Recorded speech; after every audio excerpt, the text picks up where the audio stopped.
Double H. Double H. Double H. Double H. Double H. Yo guys, what up? It's the kid, it's the kid, man. Welcome. We are in here for the lovely, beautiful Sunday flipping hangout, the Sunday hangouts with the lovely members that you've grown to love and enjoy for several years. So we may do some topics that have overlaps from Saturday, but there are a few new things that I think have come to that I definitely want to discuss, particularly after I did the whole Bayern stream. There are a few things I want to talk about here. So before we really get into the specific topics, let's just give thoughts on what you guys thought of like the first weekend of Bundesliga and whether you think that this will last. Seeing this season behind closed doors, social distancing, whether you think this is something that will last or you don't think it will last, and what are just your general feelings of watching games without fans? Does it remove anything from the enjoyment? Does it make you focus on the games a lot more? What are your general thoughts? So I'll start with Hazem. Yeah, man. So basically, it was good. The games themselves were good this weekend, but like there's something missing when you're watching the games and you hear there's no fans. There's a big atmosphere factor missing. So you just have it's just as if it's a training game. Like you don't have the atmosphere of a big Bundesliga game, you know. So you just see the players like going around shouting and like everything seems so much simpler. But the game itself, they were good. Especially a Dortmund game, like they showed their fitness levels were up to scratch. But Bayern game was a bit boring, to be honest. I think they're not ready yet fully. But yeah, man. Overall, it was a good weekend, and I think as for whether it's going to continue, it's hard to say. But I think it's going to continue until the end of the season because there's not that many games left, right? But I think the players that are currently taking part and all the staff, they're going to be monitored closely, health-wise, and as soon as I think they have a very tight schedule in terms of they're limiting this interaction with other people, so they can only be between their home and training grounds, facilities, and traveling. So I think that's going to work quite well, but you never know what's going to happen. But do you has some of the fun of viewing the games been taken away by it's not having any fans, or that doesn't really bother you? Yeah, it's been taken away, man. Like the fans give so much of an atmosphere. Like we only realize now how much the fans give an atmosphere to the game and how much they add to the game. Like if you watch it now, it just looks like a training game. As I said, it's the intensity might still be there, but it's like I don't know. There's something missing. It doesn't get you as excited as with the fans. And when they score, it's like, okay, wow, 5 people cheering, and so I prefer fans. But I think it's a big difference with fans. I think even the players themselves they would prefer it with fans for sure. Yeah, man. Okay. So let me hit it over to obviously again. I think Julian just sent me a message. I think he's busy at the moment, but he said he is watching. So he's watching in his massive mansion and his massive palace and everything. So Julian, enjoy your swimming pool and your 5-6 wives, man. So Christ, what about you? What were your perceptions from viewing this new behind closed doors COVID for football? For me, man, it's like it's very similar to Hazem said. You know, we're still getting used to adapting to this new style of watching football. Because obviously, man, without fans, it like takes away from the atmosphere, and the game feels dead because of the atmosphere. There's no cheering or anything. But I think over time, as we watch more and more, I think we'll adapt to it and we'll get used to it. And I feel like what we can hope for is like these games are actually good and the players are putting in the intensity required to make a match good. I think if that can happen, I think we'll still enjoy it. But obviously, man, without atmosphere, it just feels like less exciting. Especially considering there won't be any cheering after a goal has been scored, which is a big factor. Okay, so let me ask you this then. Maybe this is something for everyone. Would you rather wait until fans come back, or you want football right now and you can be able to deal with this without having any fans, or you'd rather wait until fans came back? I think I would continue it, man, because I don't think they'll bring fans anytime soon. Because it's obviously not, the spreading isn't stopped according to like the news and stuff. So I feel like we should just continue it, man. And I feel like even for football fans, I think they'd rather continue it, considering how boring it's been without football. And at least we'll have a summer. Even if we're limited to places we can go, at least we can watch football, which is still an activity we can do. So I honestly, man, I hope we continue this. Because at least at the very least we'll still be watching games. But yeah, man, I agree with Tasm. Like the excitement level is down because of the lack of cheering from the. But yeah, man, I think right now, the best way is to just watch it and get used to it and hope for like exciting games, because at least the exciting games will allow us to be more entertained. At least it'll make up for the lack of fans. Yeah, Okay. man, that's my thoughts, man. Abdullahi, what about you? What are your thoughts on the first weekend of Bundesliga, and what are your thoughts about football behind closed doors, man? Okay, Abdullahi. Vas, what about you? Okay, so like the one thing people have already said is that it's boring without the fans. I don't think I need to repeat that really, but we're gonna have to definitely have a conversation about the coronavirus and what its implications are, what its origins are, because the thing is that yeah, Christ hinted at this, but like a quick summary timeline of what's about to happen. All the countries that have it are struggling, but the one country that probably handled it the best was Germany, right? And the thing is that they felt that their restrictions, their actions in trying to control it were working, to a degree that they can ease some of the restrictions. And since they've eased those restrictions, okay, like maybe like a couple of weeks ago at the most, they eased it. Since then, the case incidence, the prevalence, the rate of increase has tripled. They've like the number of new cases since the ease of the restrictions has tripled. So yeah, you can protect the players like when it's an enclosed environment without fans, and it's necessary to have the games without fans for the safety of the staff, for the players. But what about after the game is over? The players, they're going to go home. They're probably going to meet family. They're going to meet friends. So I really think it's inevitable. I'm taking a very skeptical approach to this, and I think it's inevitable that one player, like from the 20 odd teams in the league, gets an infection.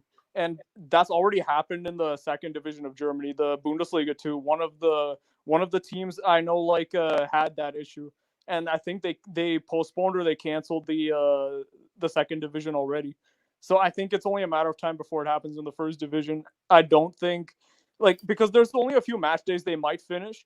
No, no, no, But no, no, as no, but they've been saying that they're going to be doing like loads and loads of testing. So yeah, they'll do after every loads and game loads of test, every testing, game, but so it's just multiple testing. So every time someone is negative, that's like them. But I do get your point that what if someone just slips through? How are we sure that this testing is always true and everything? So okay, so you believe that the Bundesliga won't finish because someone will get positive, it will spread, and we'll have to cancel it. yeah, somebody's going to get a positive test. Somebody or several players are going to get a positive test between now and late June, when the league is scheduled to end as of right now. So yeah, I believe there is going to be a positive test within that time period because of the nature of the virus and how it's transmissible. Yes, I do believe No, but that. if someone gets a positive test, they can just isolate that person, and they're not going to get infected. Yeah, that's about it. Yeah, no, but then how many people did that person then touch and infect and come in contact with? That's the thing. But the issue about it is that Germany said, okay, well, it doesn't matter who they touch. We keep testing. We keep testing these guys multitude amount of times. So if it's a stage where 20, 30 guys have it all down, but if we're testing before and after every single game, we are always on it. So we're always maintaining it. Yes, it says that nothing will beat watching your favorite club. Yeah, look, I think for guys, if you're super, super desperate, it's like you just want to watch your club, man. Yes, in an ideal world, an ideal scenario, you want to watch your club in the stadium with your fans.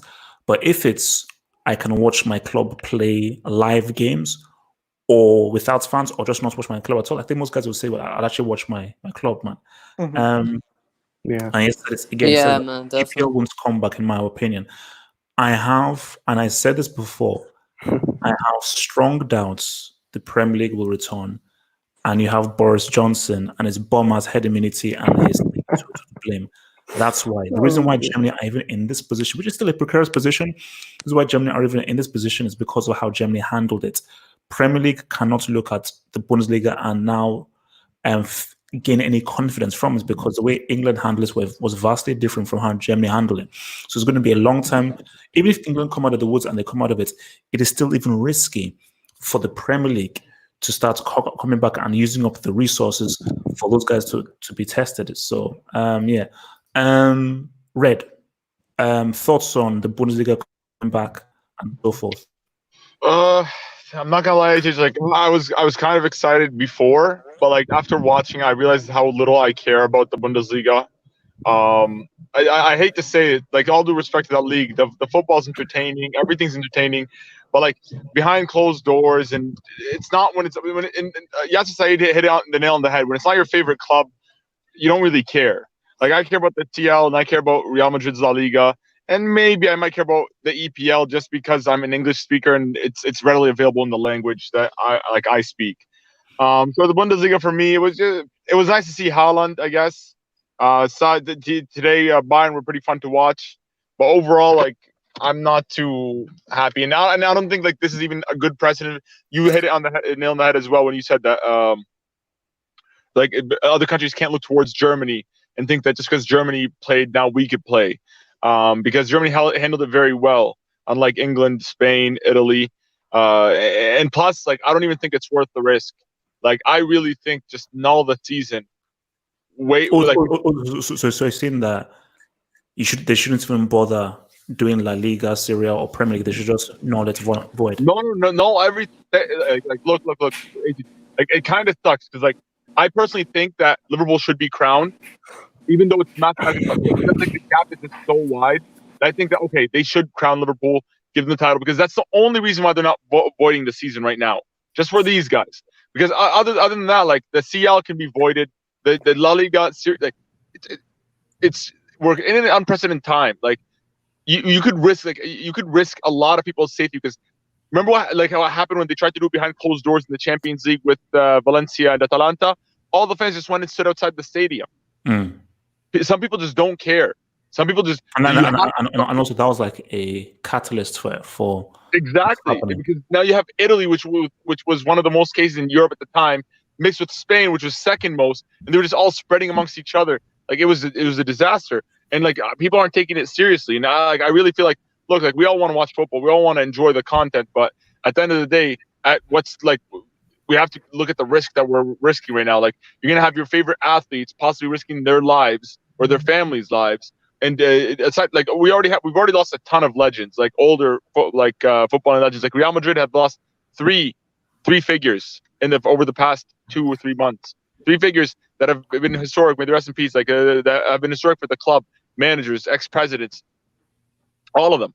And that's just one club that I follow just based off the news. This is going across. It's happening across the globe. So I feel everything should be null and void, even if they're testing the players before and after the game. It only takes one player, right? Mm. He can spread on everybody because football is a contact sport.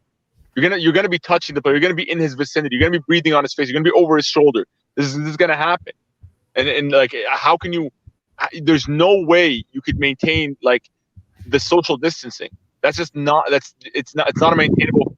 Like it's good for like to slow it down right now until they find an antidote. But like as an overall like repellent, it doesn't work. You can put face masks on these football players and it still wouldn't work because they could still, let's say for example, if they their face with they get like saliva on their mouth, on their hand, sorry, they touch the other player, it's there. So Right, but you still have to look at it from other perspective because many clubs, if you just declare everything void, then there's going to be the problem of salaries. Are they still paying the salaries of the players? And then many clubs can go bankrupt because of that. They're not earning any money. No. Hello. Hello. Wait, Red, are you still there? Hello. Yeah, I'm here. I'm saying, like, you don't have to worry about these clubs. Trust me, these clubs are all secure. The clubs in the first division with their TV rights, look, they should be able to negotiate with the players to lower the salary because the players are not doing their job, obviously. So you could lower, like, let's say half wages or a third of their wages. Because let's be honest, nobody's buying clothes, nobody's buying cars, nobody's like, the only thing that went up in this time is just the electric bill because everybody's at home. But gas Red, is cheaper. what about the Everything is small cheaper. ones? There are small clubs in Serie A are at risk of bankruptcy even in the first division. The lower clubs in the league. No, the government should be able to. The government should be able to aid them in a way where they should. Because again, look, all the money. Like, look, a club going bankrupt is not more important than a human being losing his life, right? No, no, It's but just not. Because, like, it's bad that's for the the thing, is that economy you as have to well. look at that. You have to weigh the factors. Has like one aspect, you are absolutely right. You do not want to. You don't want to have these clubs going bankrupt because of the contracts, the salaries, and the lack of income.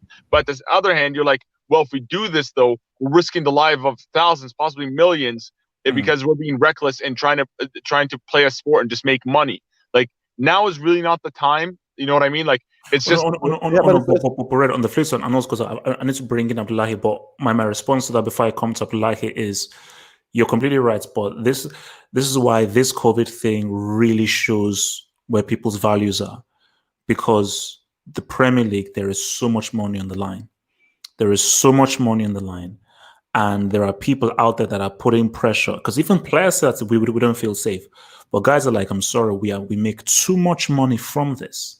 Do you know how much Gary Lineker makes from Match of the Day? It's stupid. He's one of the best paid people in England, possibly the world, for just talking about football. So because there is so much money on the line, so many guys from the Premier League and so forth are going to put serious amounts of pressure on getting people to go out and just play. And that is why, and that is what I'm fearful of, because see, Germany, they feel we've put ourselves in the best possible position to go through. So it doesn't feel like if they are rushing things in Germany, it doesn't feel like that. But for La Liga or Syria or so forth, even from what I'm hearing, everyone is like, bro, it's too early. It's too early. Rush, it's too early.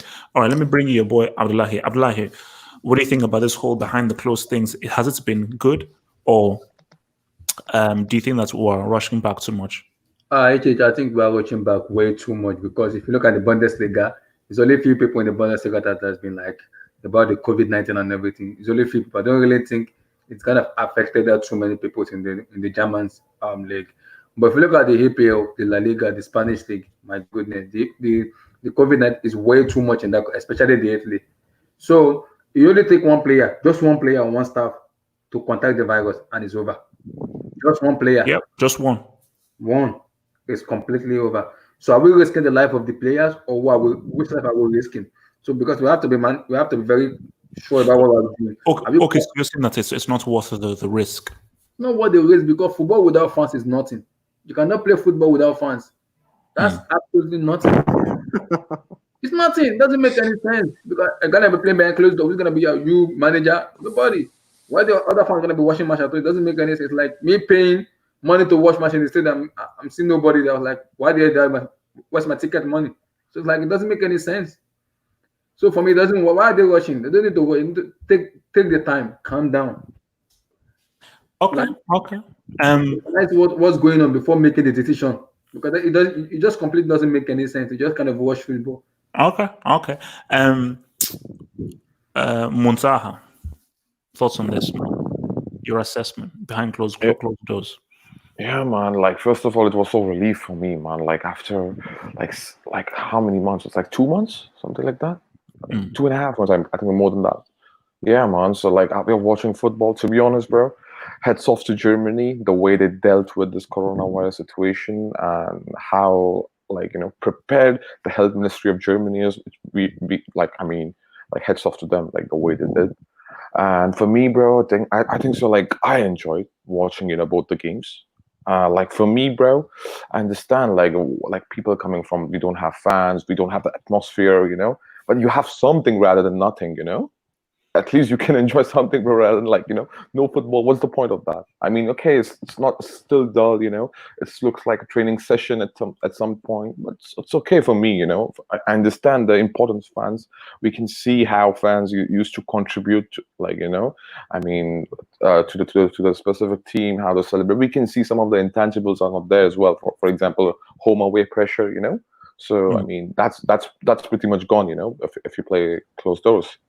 I think so. Like it's good time to start for the league, at least in Germany, and the situation is going on. I mean, they handled like pretty good, to be honest. Like they're testing every game after game. Before the game after game. I mean, they're doing really good. In dealing with the situation. I know it's like still we can jeopardize. Many players, many lives, but still athletes.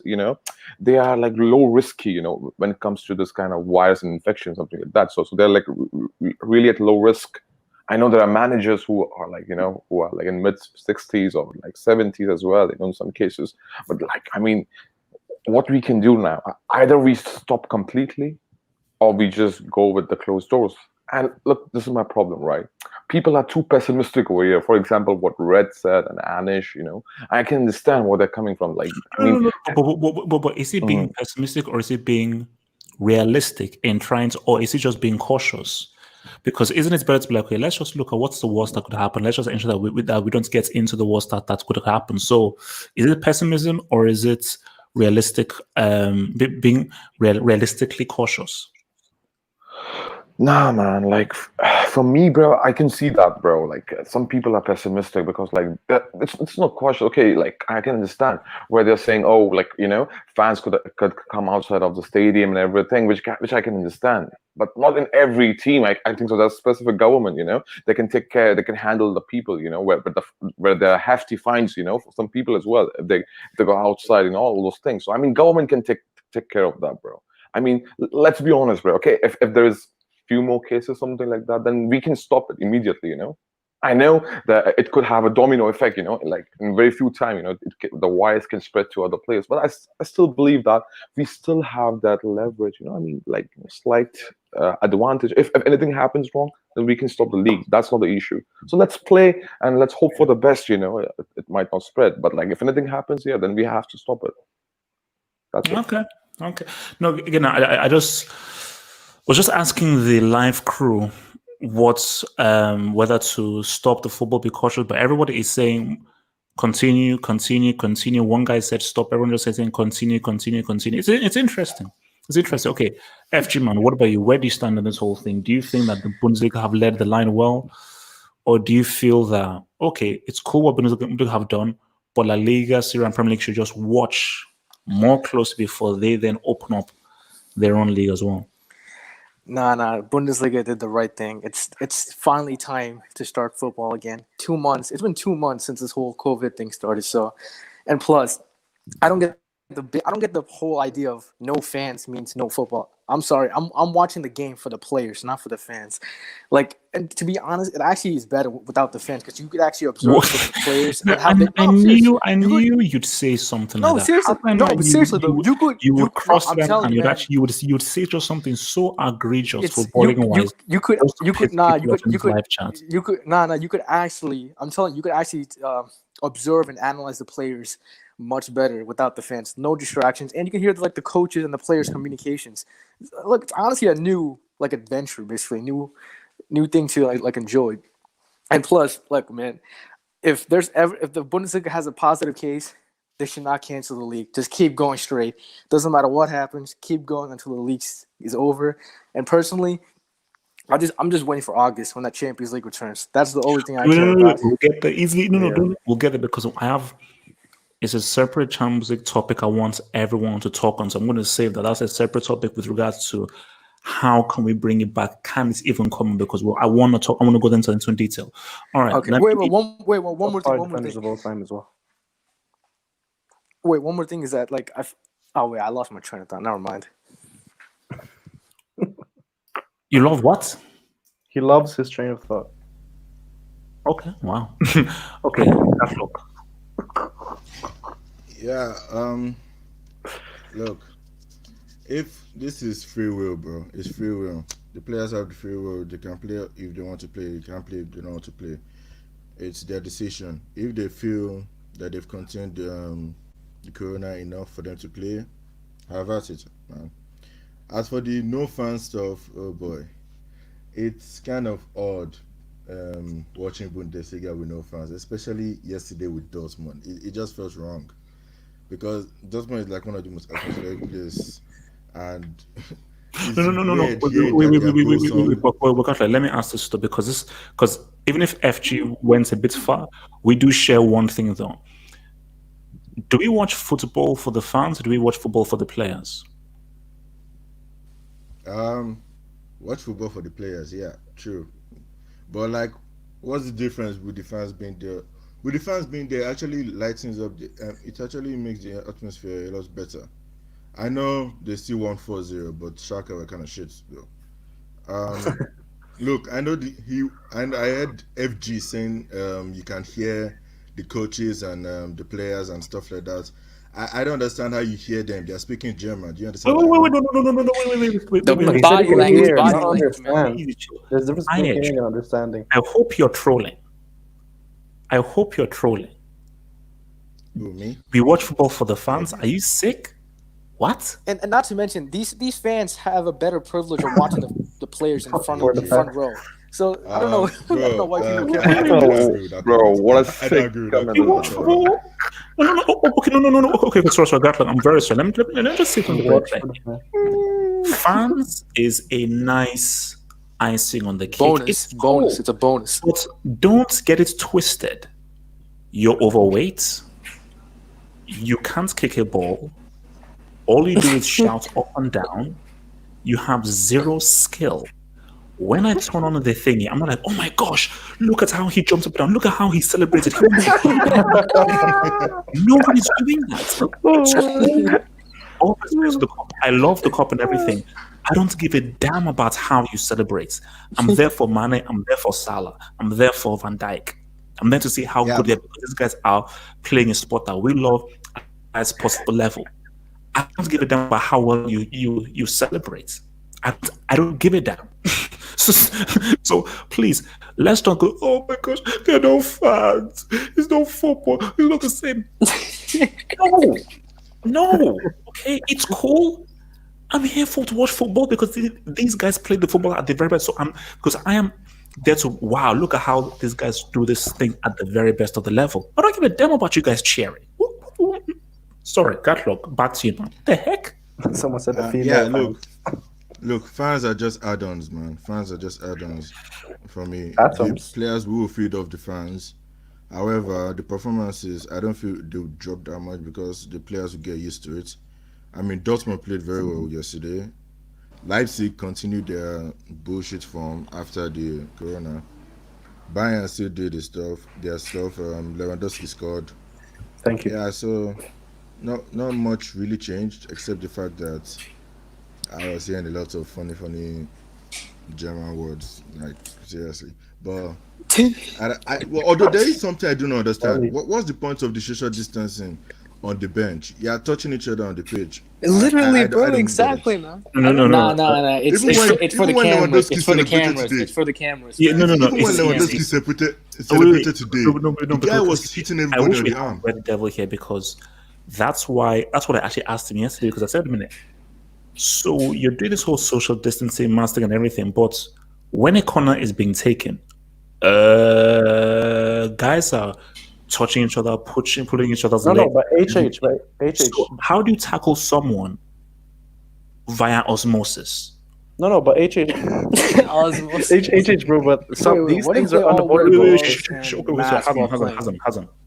Yeah, these things are unavoidable when you're playing, right? So it's gonna happen that you're gonna touch, but we can't control that. But what they can control is on the bench. So why don't they separate what they can't control? No. It's fair, just that it's kind of hypocritical because you're like, Yeah, bro. all right, exactly. okay, on the bench was spacing out, but when we're not getting to the pitch, we're now close.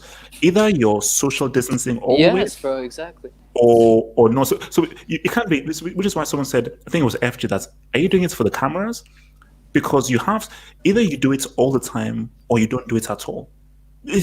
So you can't be like, okay, we will social distance on the bench, but No, once you I do know it when you can. You do it when you can. social distance, like what? No, but hatred. You have to do it for masses, man. Like, come on, thousands of people, millions of people, actually, watching you. And I mean, come on, man. In a sense, you have to give them a kind of, like, social awareness. At some You point, see, now Munsa has made a super point. He's made a super point.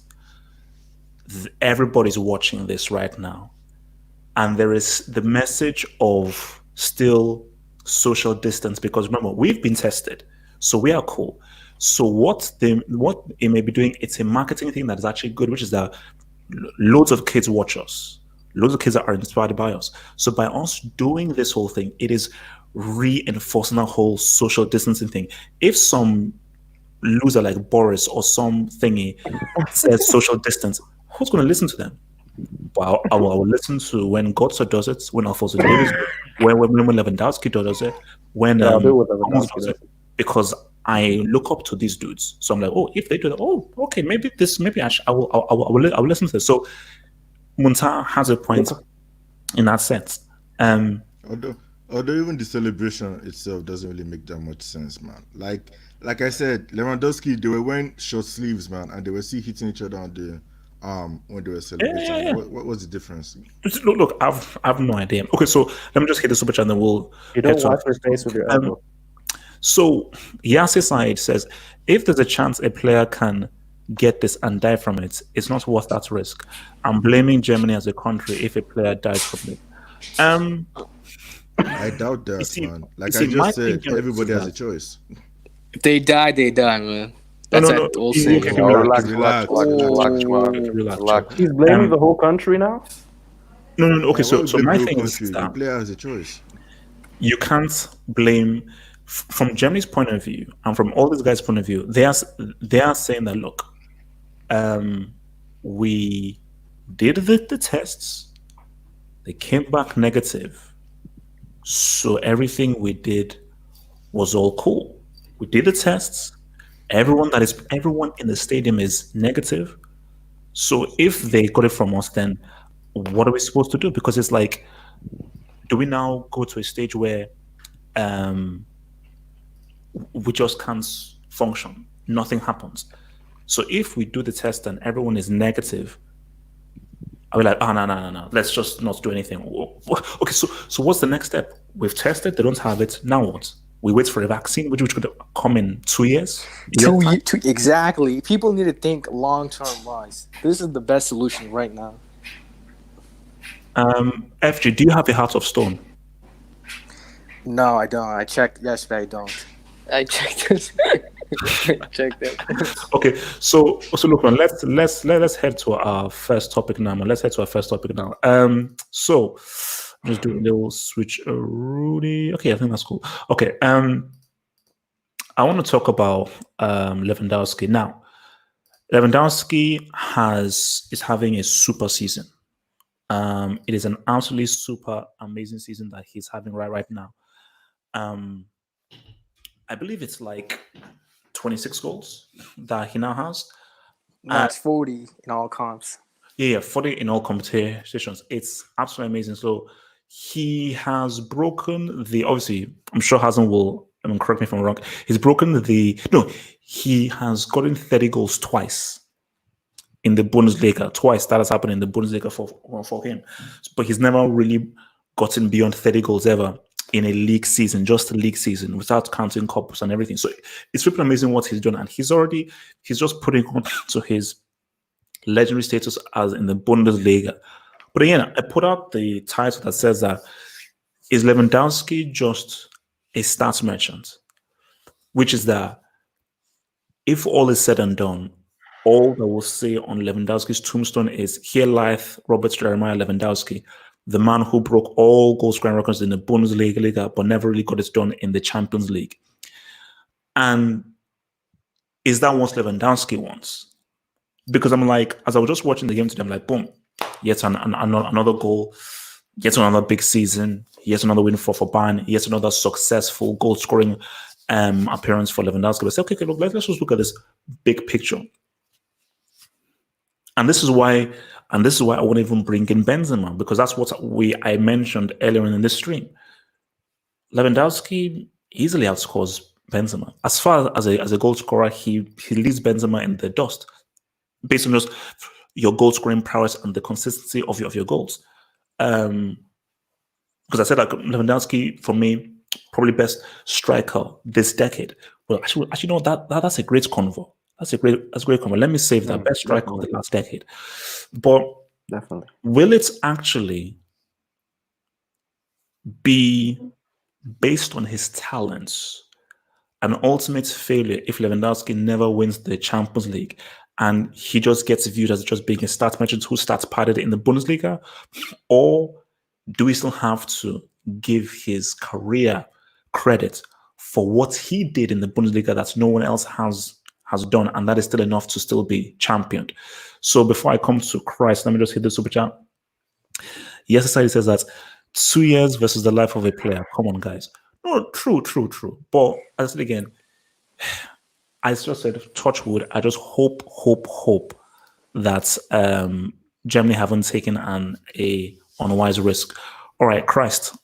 Speak on it. Lewandowski, man. Does he need that CL, or is what he's already done in game of football, specifically to goal scorer, is that enough for his legacy? HH, man, I think he does need to win the Champions League because I think this season especially he has the squad to do it. I think he's always shown that he's a very talented striker.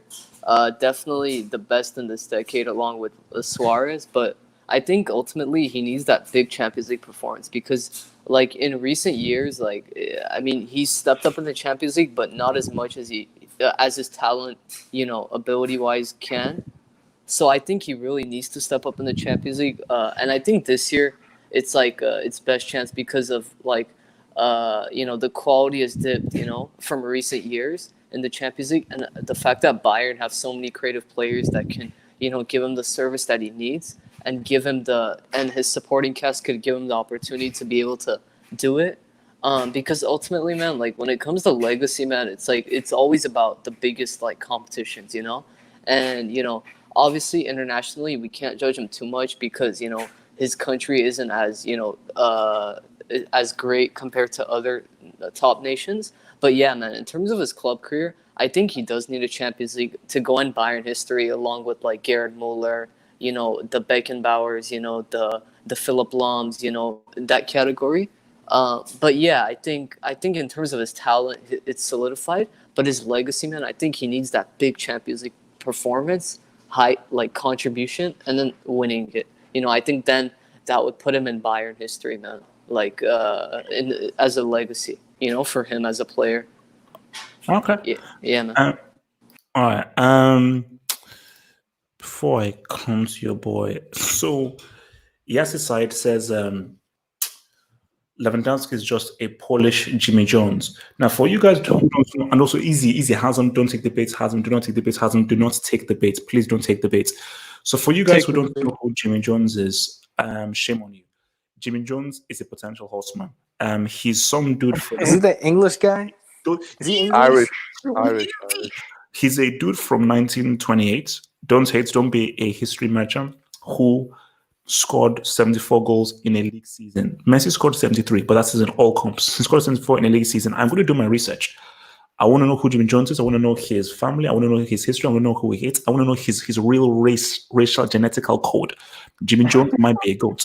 But yeah, I think, Side, you're being slightly harsh to your boy Lewandowski. Vas, speak on it. Lewandowski, man, does he need that CL, or is he cool raising those stats in the Bundesliga? I mean, personally, I think he's cool just raising the stats, dude. He's done enough in the CL on an individual level. He showed up in big games in the CL. I think he has a memorable CL moments. I mean, you can think of that moment, that game against Juve, that was memorable. I think the 4 goals against Madrid, that was pretty memorable. So he has big moments in the CL. I don't really think he needs to win the CL to mount his legacy. A really big thing to mount his legacy would be winning a Euros with Poland. That would be bigger than winning a CL in my opinion. But I think if you look at him individually, in the CL, I think he's done enough. I don't think he needs to win it, to be honest. But he has a good chance to win it. over the next year because Bayern has a good team. Okay, but if let's say he retires and he doesn't win the Champions League, can he look back and still say this is still an amazing career that can still put me in as one of the elite players? Or does he just fall under being a starting match if he doesn't win the CL before he retires? Yeah, I think it definitely does, dude. I think it definitely does. If you look at I mean, I think does Robin van Persie have a CL? I don't think he does. Like, I mean, I mean, that's his biggest flaw. Everyone yeah, mentions and though. R9, like, he doesn't have a CL. Like, so like Ibrahimovic as well. All of these strikers have huge legacies, but they don't really have a CL. And I mean, Torres, Torres is No. But then in R9's case, he has a World Cup. So, and Torres has a Champions League and a World Cup. Torres has a Champions League, but no. Because my main thing, I use CL as an example, but it's one of those things of like, if you're an elite player, I just feel you should have a World Cup, a Champions League, or a Continental trophy. Of those things. So obviously, for Lewandowski, it is hard for him to win a World Cup or a Euro, but playing for Bayern Munich, and we're going to get to Pep and those 3 years. We're going to get to Pep and those 3 years. But for playing for a Bayern Munich, you're in the best possible position to win a Champions League. So, continue.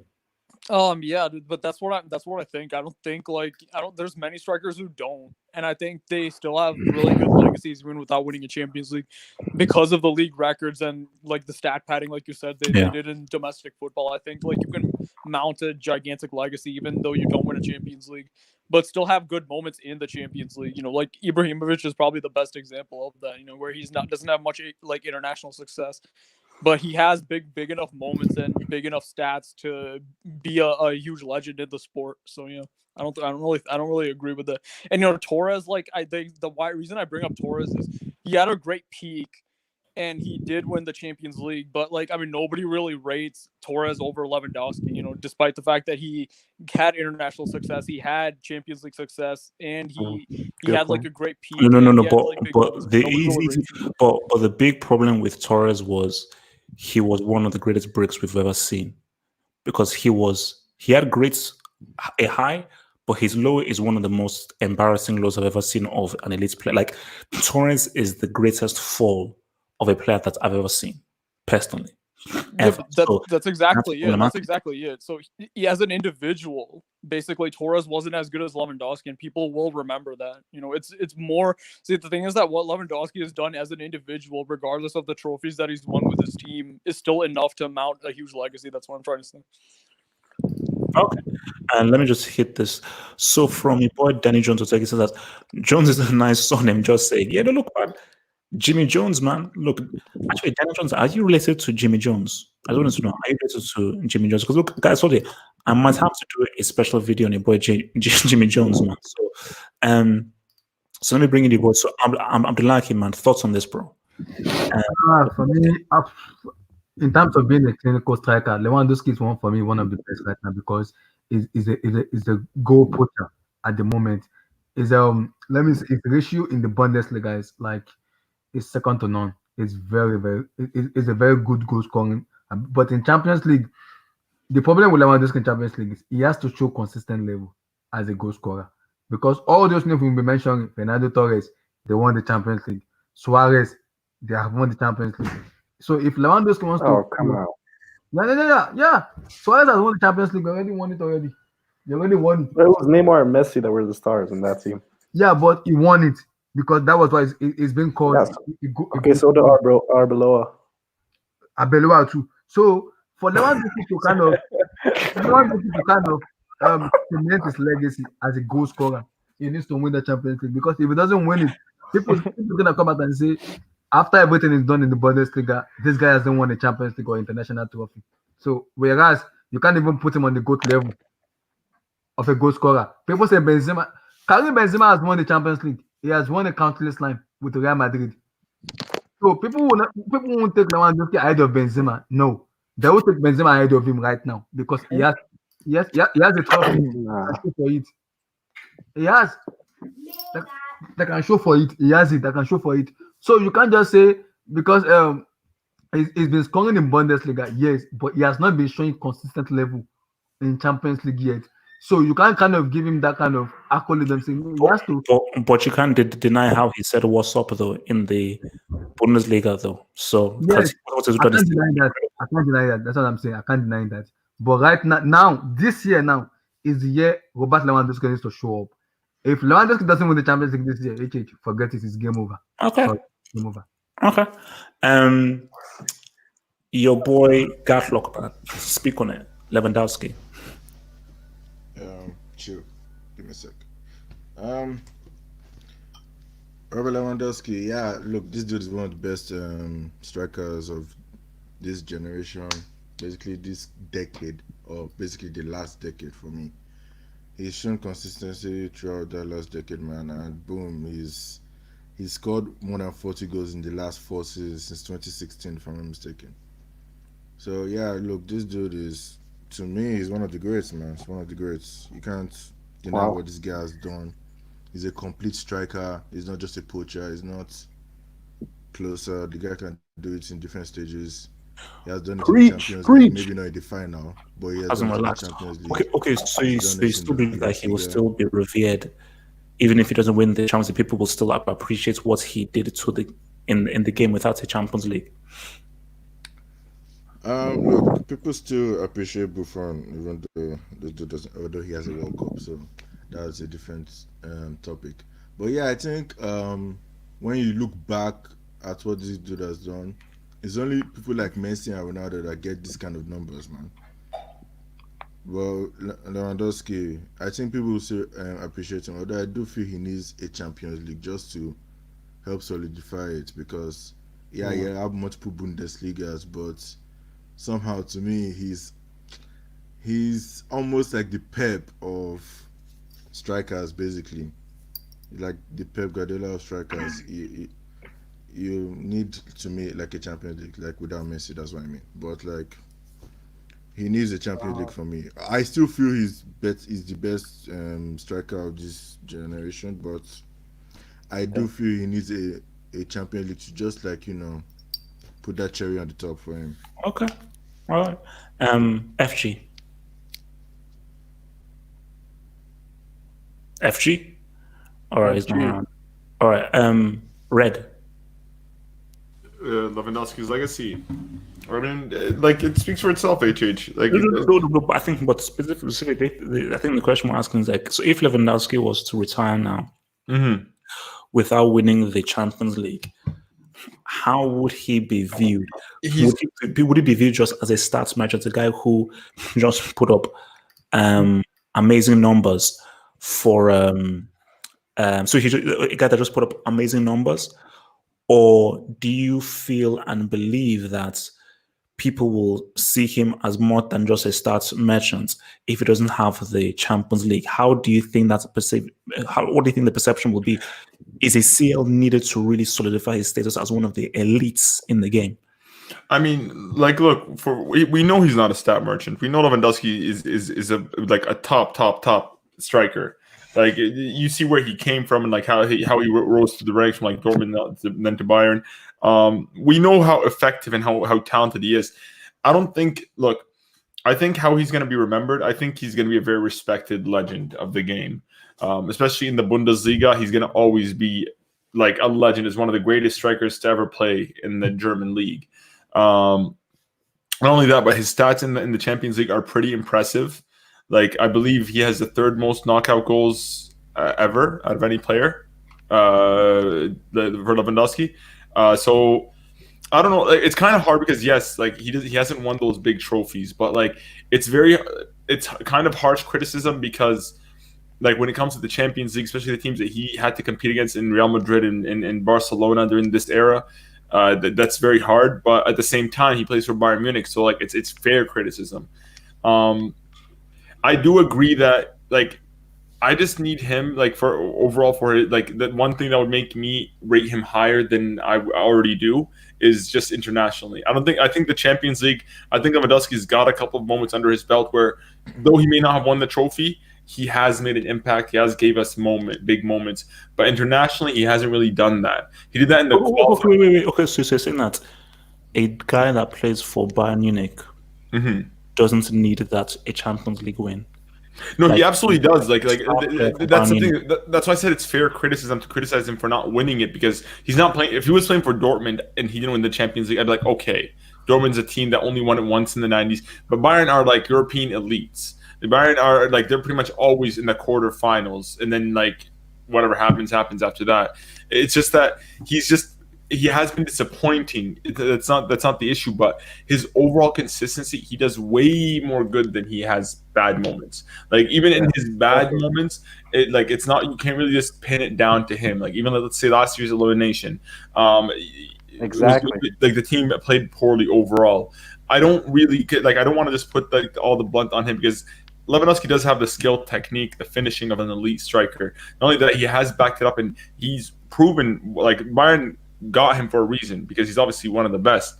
But he's still, like I said, he is not without his flaws, but he is a legend of the game. Like he will be an icon, like similar to like how Shevchenko, HH. Yes, I'm a legend. That's a stretch, man. No, he's absolutely a legend. Like if Shevchenko is a legend, right? And like for AC Milan, Shevchenko has or a you have Ballon like d'Or and a Crespo.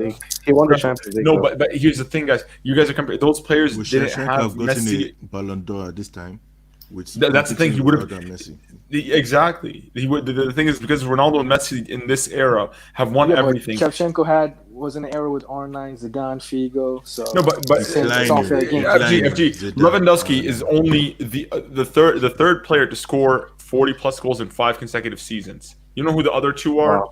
Messi and Ronaldo.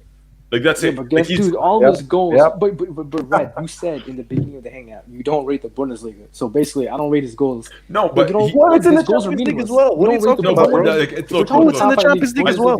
No, but that's the thing. Let's look at the game against Spurs, for example. We did that flick over the players and then just got the assist.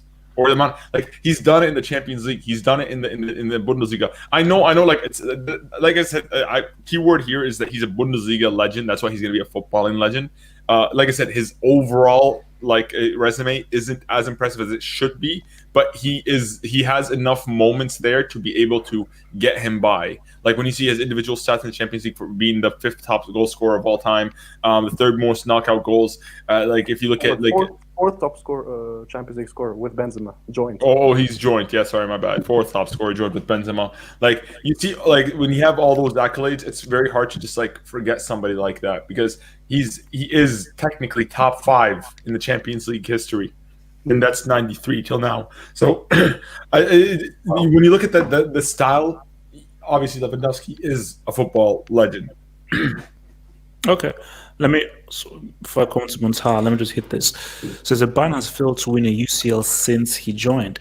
Saying we're going to get there, because we're easy, relax. I want to talk about. He's carrying the Pep. I want to talk about the players of Pep because I want your view. I want us to have a dialogue about Pep Guardiola, a very honest dialogue about Pep Guardiola. Muntaha, hit it. Like if you remember, my friend. Where was Thierry Henry, before joining Football Club Barcelona and his legacy? I mean, people remember Thierry Henry as a legend in his own. People remember him as a Mr. Arsenal. People remember him as one of the best Premier League player ever, right? So, I mean, do really Champions League matter if you shown up really? Wait. Lewandowski left Dortmund. Wait, man. Thing, though. Easy. No. They changed their dominance. They went from Dortmund to Bayern. Yes. So please, man, please. So, bro, if you remember Thierry Henry, okay, people call him coward of joining Barcelona. I mean, he left Arsenal, in his prime days, I mean, I'm not in prime days, sorry, in the when they were like really weak, where they were struggling against the upcoming rising of Chelsea, even United as well.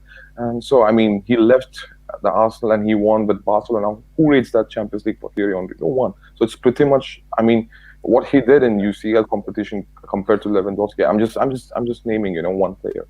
And there are so many other players, what Red and all those guys, they've mentioned, So for me, bro, Lewandowski, bro, I mean, he achieved as an individual player in his position, okay? And he's the 4th highest scorer in the knockout stages of UCL, which is a really big task in his position to achieve. And it's like the most difficult competition in the history of football. Okay, so this is not a joke to do that.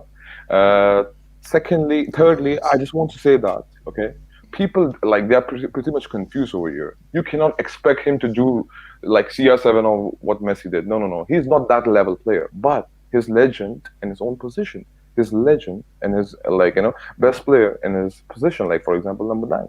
So I don't understand how come people forget that like Lewandowski's achievement. He has so many records, like highest goal in one game. Most goal in one game.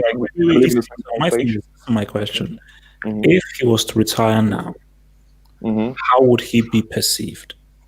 Okay, if he retires now, I mean, people will be like, look. There are two sides of thing over here. The coin. I believe that. Yeah, that's true. Two sides of a coin. The one side of the coin, I believe, is I believe Lewandowski achieved a lot with this Bayern team, and what he did individually is more than enough. Second side of the coin is he didn't want UCL, which, like for example, some of the guys who join, how many UCLs you have, you have. Those kind of people will be like, come and criticize him.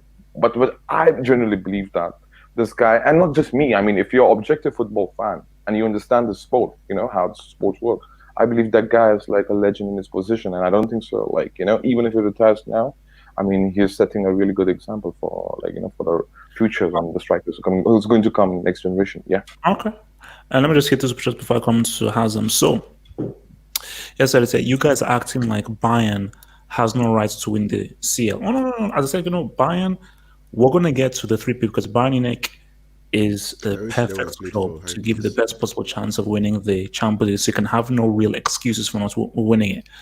I also found this channel when lockdown started. Now it's my favorite football channel. Should have. Thank you, bro. I just want to thank you. Thank you, bro. So Hazem, now relax.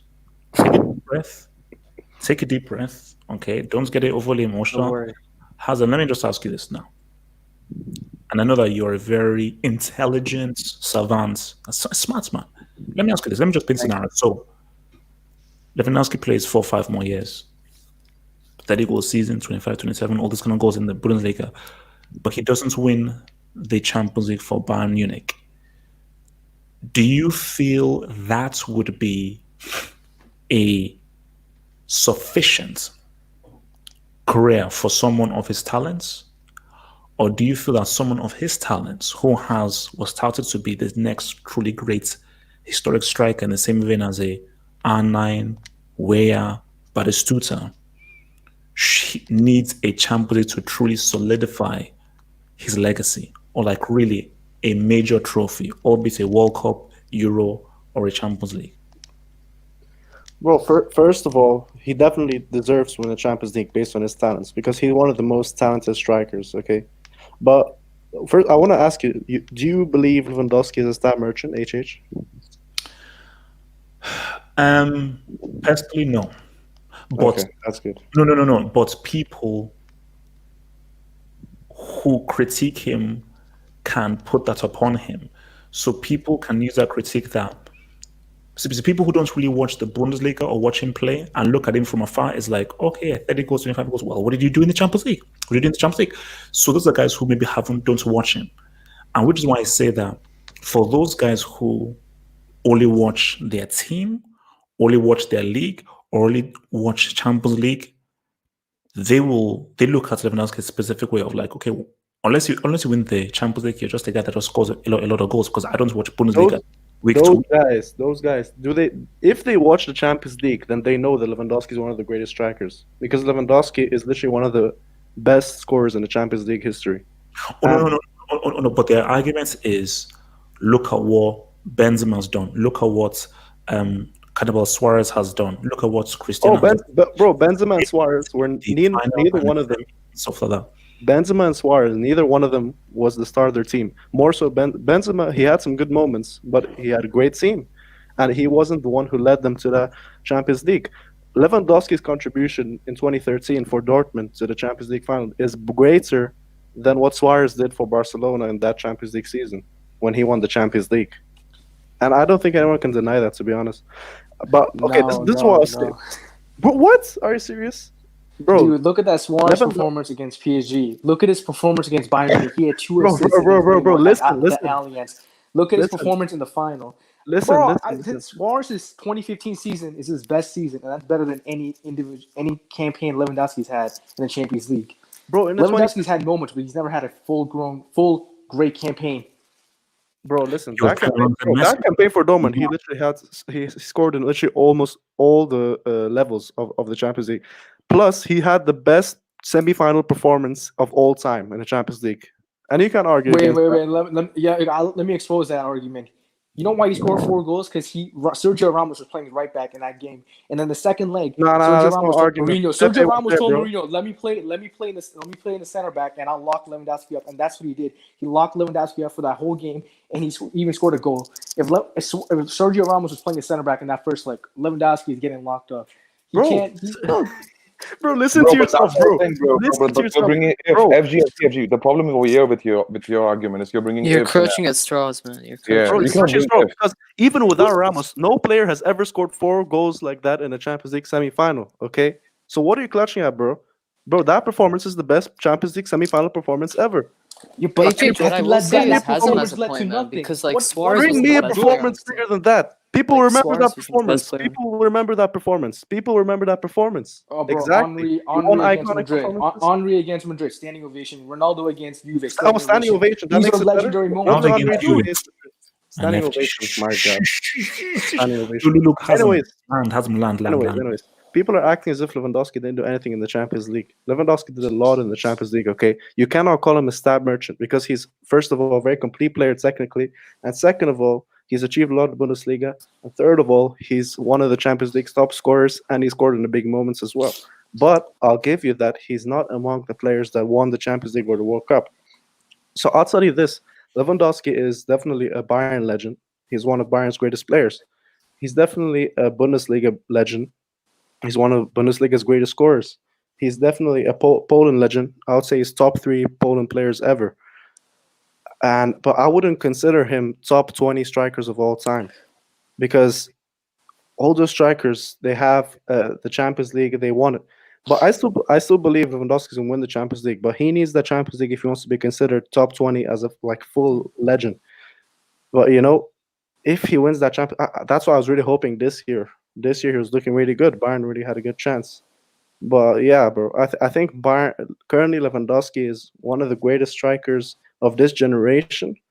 But I wouldn't say he's one of the greatest of all time. And I'm being honest over here. I'm not biased. I say how it is.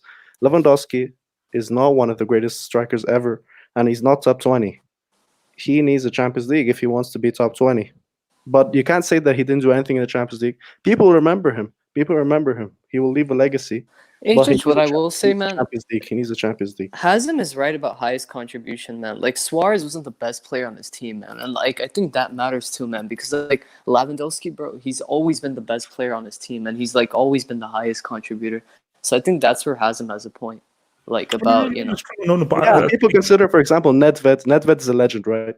He didn't win the Champions League or the World Cup. Yeah, true. Ibrahimovic, Nedved, bro. Even Henry, as Muntaha said, at this time as Arsenal, everyone considers him an Arsenal legend, even though Arsenal never won the Champions League. No, so that's the key thing. He's an Arsenal legend, but when we now call Henry an overall football legend, we pause. He's a low-ranked threat legend, Bro. Double H in my opinion, but like I think I he's still agree. a legend. He's still a legend. I wouldn't Like, say he's a Henry low-ranked is- legend, but he's a legend. Bro, that's why I said he's Look, he's man, not top 20 of all I time, but don't- he's still considered a Look. kind of legend, Bundesliga legend, Bayern legend, but he's still not Well, top 20 of all time. Wait, I don't. Wait, Henry's a legend. easy. Let me Henry's just a read the legend. super chat. Let me just read some super chats and we'll get back to it. So yes, society says, what Drogba has done so thank you for the super chat. What Drogba has done in 2012 is greater than anything Lewandowski has done in his whole career. Lewandowski is a stats merchant. Nah, bro. No. Nah, bro. You're serious. Like, come on, man. You're too. You're hard. just hating, though, bro. You're just hating. Yeah, I man. don't want to say anything about you. No. Wait, hatred, man. Wait, Drogba bro. may be harsh, but give Drogba his credit. That's what I want. Yeah. Bro, Drogba has No, never of had course, a of course. performance like Lewandowski had against Madrid. So Wait, we'll did, see. wait, did Van Nistelrooy ever won the Champions League? I can't remember. Wait, Did he what? won Champions League? Van Nistelrooy, Ruud Van Nistelrooy. Did he won Champions League? Oh no. No. No, legend. right? But he's legend, right? In his Yeah. No, in his he's own known as category. a tapping merchant, bro. He's known as a No, tapping no, but he, merchant. no, He's but the he's biggest only by tapping idiots. merchant in Only by Premier League idiots like history. you. No, Yeah. dude, all of his Yeah. goals are tapping merchants. Everyone knows. Bro, he's a everyone knows poacher. he's a United legend. Yeah, he's a United legend, but guess what? He's like in the lower 30s or something. No, what? 30s of what? In the United, dude. If you're talking about top What? 20 Oh my United But that's legends, the No, point, no, guys. no, You can no, still no, be a no. legend. Like you're just not a high Actually, rank legend. Like you can You still know, be a legend. you know that's no. Maybe that's another interesting topic that we'll get into. Is Thierry Henry a football legend? We'll get there. Easy. Let me just hit the super chat. David Cote says that bring back no excuses for Lewandowski. Look, I he once did it in 2018 and he failed, man.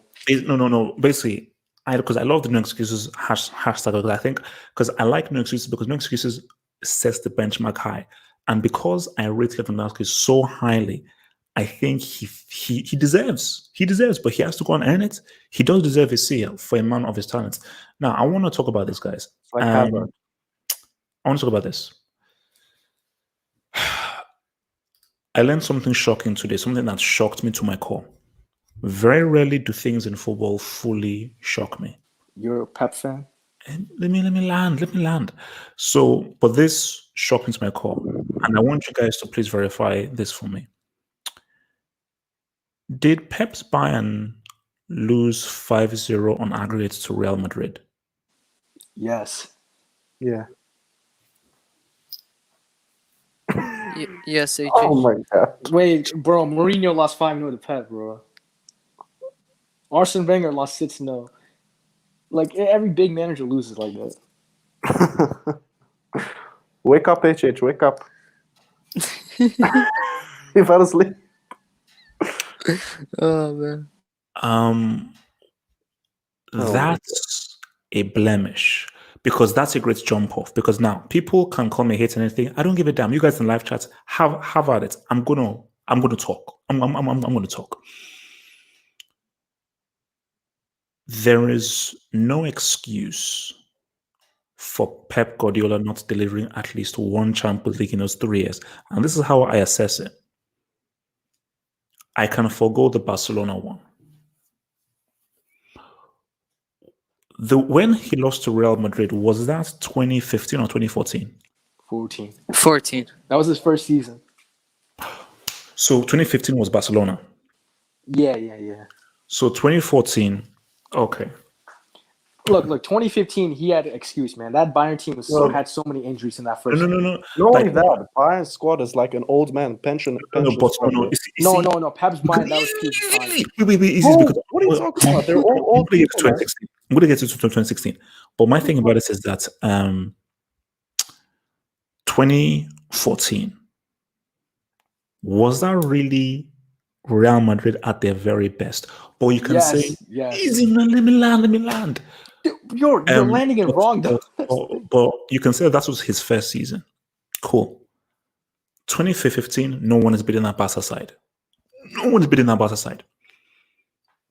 You, and I'm going to go through the whole room. I want everyone to talk. I want everyone to talk. Oh my god. I want someone to please give me an excuse as to why Pep Guardiola in his third season, 3 years, you know your players, everyone is at their peak. You have the GOAT Bart Simpson in that team, a hungry Lewandowski, why he couldn't beat Atletico Madrid. Wait, but you're talking like Atletico are not a European like powerhouse or something. Look at this. So, because I want everybody to please give me an explanation because I'm tired of giving this man excuses. So we're going to come first to your boy Christ. We're going to come first to your boy. So Christ, please tell me, should we be more critical of Pep Guardiola in those 3 years? or was he just unlucky? Look, man, I'm gonna be as objective as possible here. I agree with FG and the rest of the group that the first 2 seasons I can give him the excuse because usually, it takes time to adapt, to your team, and the type of football Pep wants to play. But the third season, man, like as good as defensively that Atletico side was, I can't give him an excuse for that, man, because like Bayern, man, arguably we're definitely like a top 2, top 3 favorite to win it that year. And I feel like his tactics of his high line that led to a counterattacking goal for Griezmann, which opened up a lane for Torres to give a through ball. I think those moments are definitely you have to criticize Pep for that because I know football isn't just about on paper, man. Like you don't just you can't just look at a paper and say, oh, this team is better, and because of that they're gonna win. But the fact is, man, like that Bayern team had won a treble before he got there, and I think that as hard as it is to replicate a treble after such a great manager like Jupp Heynckes did it himself, I still feel like we need to criticize him, man, because he had all the players, he had so much depth, he had the players in every position that he needed. And I think that the fact that he didn't get it done, I think it does hurt his legacy, especially for GOAT manager standards. And again, I'm trying to keep it as objective as possible. But I think from an objective point of view, I don't think there's any way you can deny this because, like, he had everything he needed. Like, he had everything he needed. He had the players. He had the depth. No, he Come didn't. on, man. He did, Yeah, a bunch bro. of grandpas. Come on. No, that Bayern, No. that dude, that Bro, Bayern, bro. they had the Bro. best squad in Europe before. The Madrid only had players that were at 2017. their peak were Muller, Lewandowski, and Alaba in their peak. Everyone else No, were grandpa Boateng, Vidal, grandpa. Neuer, Boateng, Thiago, grandpa, Vidal. bro. They got Vidal, bro. They Bro, got Vidal from Boateng is literally, you consider Boateng as top now, bro? He literally peaks in the We're talking 2014 about World Cup. 2015 and 2016. He Yeah, was bro. good. Yeah, come on. After And not that, to it was mention, straight they decline, bro. dude, He wasn't that good, bro. He that wasn't Bayern good. Boateng midfield wasn't with good, man. Thiago and Vidal. Boateng was not good. Watch the Atletico game. I watched the season in general, but Boateng was not good in that season. What are you talking about, bro? No, but you're just Thiago talking didn't one play player. the- That's You the same. still That's the had same season where Lewandowski Thiago was didn't even open. play they the had first leg. Alaba. What are you talking Hazem, about, they had bro? Alaba. They had Hasn't let him Lam. land. They had Look, Ribery. land, Bro, land, I land, told you. land, Bro, land. Ribery was grandpa Ribery. I told you, Hasn't No, let Alaba, him Muller, land. and Lewandowski. It was only No, Lam was you grandpa can't as call well. Ribery a grandpa, man. Come Bro, on, he was a man. grandpa. And He Lam, was what, bro, 38 or what, 35 or what? Come on, bro. Lam came Lam off a was season. grandpa.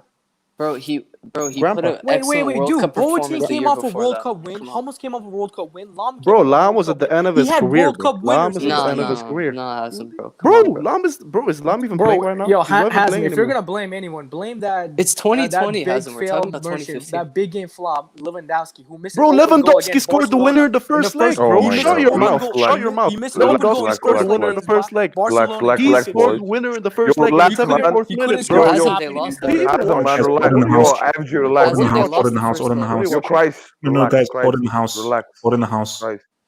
Order in the house. Order in the house. Look, because we have to get through people, so we don't want this to turn into like a rabbit thing. So, let me bring in your boy. So let me just hit the super chat. So Yassi Said, put respect on Simeone's name. Yes, Simeone needs to have some respect, but it still does not excuse Pep flopping. The question says, Atletico beat MSN in the quarters. We were a very good knockout team. 100%. A great knockout team. Still no excuse for Bayern being the overwhelming Dude, Pep favorite. had Costa. But Haslam, what are you gonna say? Pep, that Bayern team had P. Costa, Douglas Costa. Bro, Costa, the injury prone Oh Costa. my god. Oh my Yeah, god. bro. Easy. No. Okay, Abdullahi. He was playing out of position as well. Abdullahi, your view on this whole Pep's Bayern reign, man. HH, I don't want to talk about Pep because if I talk about Pep, we're not gonna sleep tonight.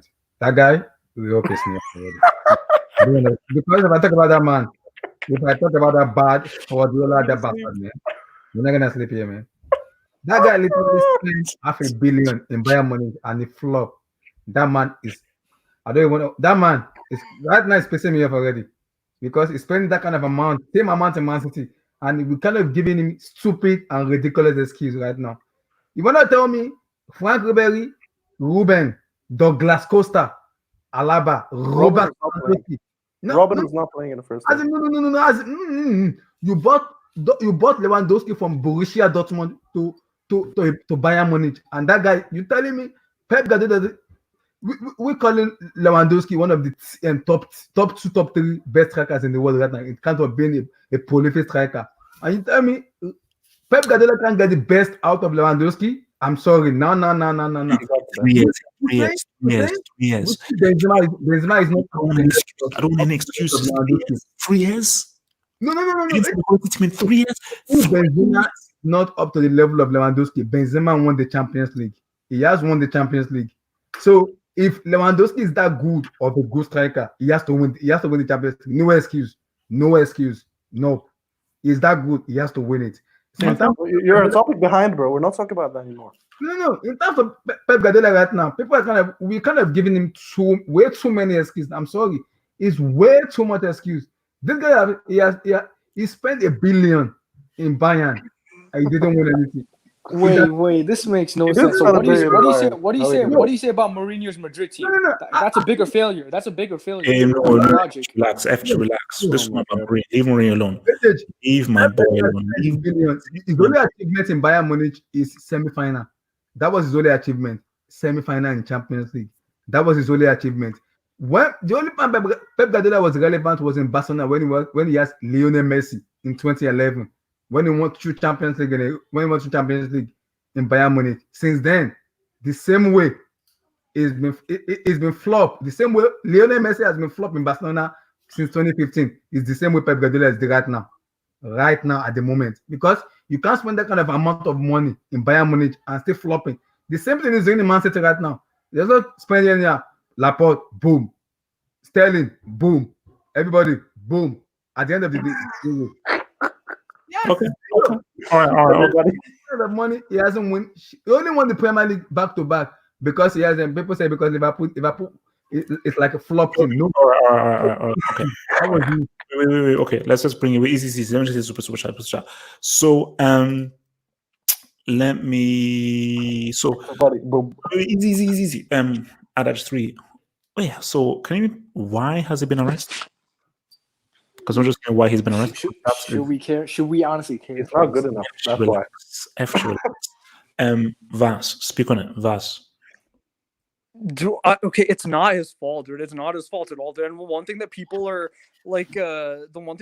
completely ignoring on this is that Muller missed the penalty. If Muller scored that penalty, Bayern would have gone through to the final. Yeah, exactly. But that's like, how come everybody's ignoring that, dude? Like, his tactics were spot on.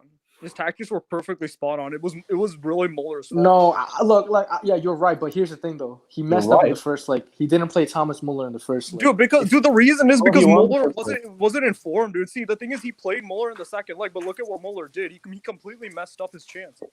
How can you blame him for not playing Muller? He saw something. No, but Muller's the type of player that, dude, when you play against Atletico Madrid, you need a player who can sit on the penalty box and score, smash and grab or something. Yeah, he missed. No, dude. Wait, what? Dude, Muller messed up, dude. Like, I don't see why this is Pep's fault. And even for the goal that they conceded, dude, Boateng stepped up and completely misjudged because Griezmann was right there. Instead of marking Griezmann, he stepped up, completely ignored his post, and that let Griezmann in to score the equalizer at that point in time, which made it 1-1. Like, I mean, I don't really see like what the thing is with Pep, dude. And you know what I will say? On top of that, dude, Bayern, okay, they're just lucky they didn't make it to that final, dude. Because if they made it to that final, dude, I'm telling you, it's gonna be at least 4-1. Because that Juventus wait, which final? Which final? Team that we beat in 2017 was better than that Bayern team, and look at how much we humiliated them, dude. Like, how good? Okay, let me ask you this: How good? How good do you think a midfield of a 35-year-old Alonso, Thiago, and Vidal would do up against a peak? Wait.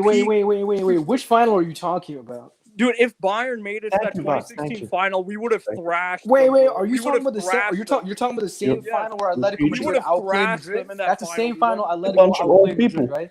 That's the same final a team like Atletico outplayed us at all, dude. Yes, you do, dude. Watch the first half, Madrid was good. The second half, Atletico was good. Dude, what Zidane did, dude. First of all, okay, like Liverpool, Juventus, and Atletico Madrid. Right, like Atletico might be the weakest out of those 3 teams, but they gave us the toughest time in the final. is because they just know us well. And secondly, Zidane tried to beat Atletico with their own game by setting up defensively in the second half. If you saw what we did to Atletico in the first half, dude, it was a complete domination. Like, we should have scored at least 3 goals in that first half, dude. Like, by the way, we were dominating them. When Atletico were given the onus to attack and possess the ball, they barely created any chances against us. How many clear-cut chances did Atletico really have in that Dude, game? so many. They had like 10 No, they clear-cut didn't. No, they chances. didn't. No, They even got a didn't. penalty. No, they didn't. No, they Dude, didn't. No, they you forget didn't. when Carvajal, No. when Carvajal Even though got they had injured and Danilo got brought on, They didn't. Carrasco Dude, was so harassing don't him you think, and dude, creating so like, many dude, chances. if Carvajal is getting injured, Harassing where? On the side of the pitch? yeah, dude, look at how we destroyed Juventus, dude. And like, secondly, dude, like that 2014 Bayern team was even better than the 2016. Vas, one quick question. Are you on your 6th or your 7th excuse? I'm losing counts. So is this your 6th excuse or your 7th excuse for Pep? No. How are these excuses for Pep, dude? Exactly. Bro, you give excuses by giving player mistakes, bro. You can do that for any manager. Yeah, but like that's the thing, dude. The players ultimately will have Players have will to take make a bigger responsibility. impact than the coach. The players ultimately make a bigger impact than the coach, dude. He got his tactics. Okay, right. what's Hazard's excuse then in the World Cup semifinal? Yeah, what's Mourinho's excuse, dude? Exactly. I have to respond on Mourinho's Are they failure excuses with now? Madrid is way bigger. Oh, than dude, Mourinho isn't great either. He's not great. He's not great yeah, either. like I They're mean, both, like both, how is both Mourinho sucks. not a failure then? Like, No, but HH has to respond because he's talking about excuses and he's giving excuses for Hazard in the World Cup semifinal. Yeah, What's like your response, HH? where are all these Wait. What excuses did I give? Because see, there's a difference here. No one calls Hazard the best player in the world of all time. People tell me that Pep Guardiola is the GOAT. Pep Guardiola took over a treble-winning team. Belgium are not a World Cup winning heavyweight. He literally took over a team that won the treble the year previously. So it's already an amazing team that's already won the CL. But in 3 years, you couldn't even make the final, let alone win it. You're looking pretty funny in the lights. You're looking pretty funny. They won the CL because of peak Robin and Ribery. Remember, 2012, Hanks reached the final. They should have won, but Drogba said, "What's up?" Very next year, they won it. So back-to-back finals from Hankers. Pep, not a single final in a team that was better. Okay, can I respond to that? Dude? Okay, like first of all, dude, like Heinke, that 2012 thing, dude, like Madrid was better than Bayern, dude. And secondly, we knocked out Heinkes' Bayern in 2018. Like, look at how well like all the other like coaches of Bayern since Pep have fared like in the Champions League, dude. Like, But Madrid got Ancelotti, outplayed look at, by Heinkes, look at, Heinkes in 2018. Kovac, dude. They've all like done worse than Pep. Like Pep's done way better than those guys. I mean, Actually, no. That's an interesting thing. Wait. FG made a very interesting point. You see, this is the difference in there. Is that Real Madrid team that went ahead and won the Champions League? Hankers executed that to perfection. He lost. The players did not. Who cares? Like, also, now you're giving excuses to Heikens, but you're not giving excuses to Guardiola. So what's going on? No. Like, I mean, Pep do the same thing. You can't give me that Pep did his job because dude lost 5-0 on aggregate. Wait, so are you saying Heikens didn't do his job in 2018? Yeah, like what do you mean? Dude, he came as an interim manager and beat the team. Easy. You're saying that Pep did his job against Atletico. It's Atletico who didn't win, and also No. Hate it. Now you're just double standards. You're disregarding a standard. It's double No, you standards. cannot disregard Hate it. You cannot disregard Atleti, man. Let me hit the super chat, then I'll come back to you. So, Syed says, Cristiano, man, Shakespeare, dude won ties by himself for my Madrid. Exactly. Oh my god. He needed his team. And he said that Mourinho beat an unbeatable Barca side with one man down. Don't you dare disrespect Mourinho. Disrespect Mourinho is disrespect to football. Behave. Mourinho, you see, he lost 5-0 the next season, bro. This Scunthorpe test. The Scunthorpe test is what can you do with little things at your disposal, and he did that extremely, supremely, and amazingly well. Let me bring in your boy Gatlock. So Gatlock, thoughts on Pep's ban reign? Finally, all right. I've listened to what everybody has to say. Now I'm going to go through this backwards. Now I'm going to defend Pep. At the same time, I'm going to criticize the dude, but I don't think he's the GOAT. Now, of course, where was I? I'm looking at this game. I'm going to go from 2016 to 2014. 2016, I really feel that Bayern really should have won that Champions League. I really did because that team was stacked. Javi And why Alonso did was they win? in Was it Real. that they were unlucky or Yeah, they were unlucky actually. I do feel Pep's years in Bayern 2015 and 2016 was unlucky. 2014 he should have done better. He really should have done better. 2016, here's why. I've been during this quarantine time. I've actually gone through the last Champions League. I've seen the semi-final, and I watched this highlights of the semi-final. Griezmann was offside for that goal. If VAR was around that time, he was offside. I watched it recently. I saw the pass from Fernando Torres to Griezmann. He was offside. He was offside. That goal Wait, should not have counted. He was onside. He was onside. He was Let's back our onside. backs. He was offside. Trust me, I watched this Who was offside? recently. Who was offside? Griezmann, who scored the goal, Wow. and that was Atletico's probably like only chance. They really No, they actually really got a penalty. They got a fumbled that penalty time. after that. They got a penalty. I think Torres And missed so it. the They Atletico. missed the Fernando penalty. Torres too got a penalty as well. Fernando Torres got a penalty, and Muller got a penalty, and they both missed. I feel Bayern Exactly. really should have gone to that final. And a lot of people saying that Bayern might not have won that. I feel they would have won that final because they were missing Robben, they were missing Ribery. Those guys probably would have come back by then. Boateng also was missing, and he would have come back fully fit. He came back only half fit for the second leg, but he would have come back fully fit for that final. And I'm pretty sure he would have won it that time. But that's ifs basically. But like I said, Griezmann was offside. Now 2015, this dude was missing also Robben. He was missing Ribery as well. My I God. think he was missing. I'm not sure. I think he was missing Alaba as well. Yeah. So Wow. Bernat was the one at right back playing that against MSN. Come on. Oh man. my God. You, like Wait, you said it but yourself, he was double H. but Gallic, here's the problem. He Let's went be and honest played with you. 3 at the back in the first 20 minutes against Barca, against peak Yeah, MSN. but he didn't have his That full is the defense. What dumbest choice thing. did he have? Bro, he had to. He didn't have the players. But after the 20 minutes, he went to a back 4 because he realized how dumb that plan was. Playing And that didn't 3 at work the as back. well. So it's not his fault. Yeah, but It is his at the fault. same time, you think about it, your critique about him playing through at the back, he didn't concede until the last 15 minutes. So Yeah, because Neuer literally as saved stu- him. yeah, Neuer saved him, true. But you see, if that was Ulreich now, like in 2018, he would have gone out earlier. But nonetheless, they went out. MSN took them, especially Messi, and game over. I feel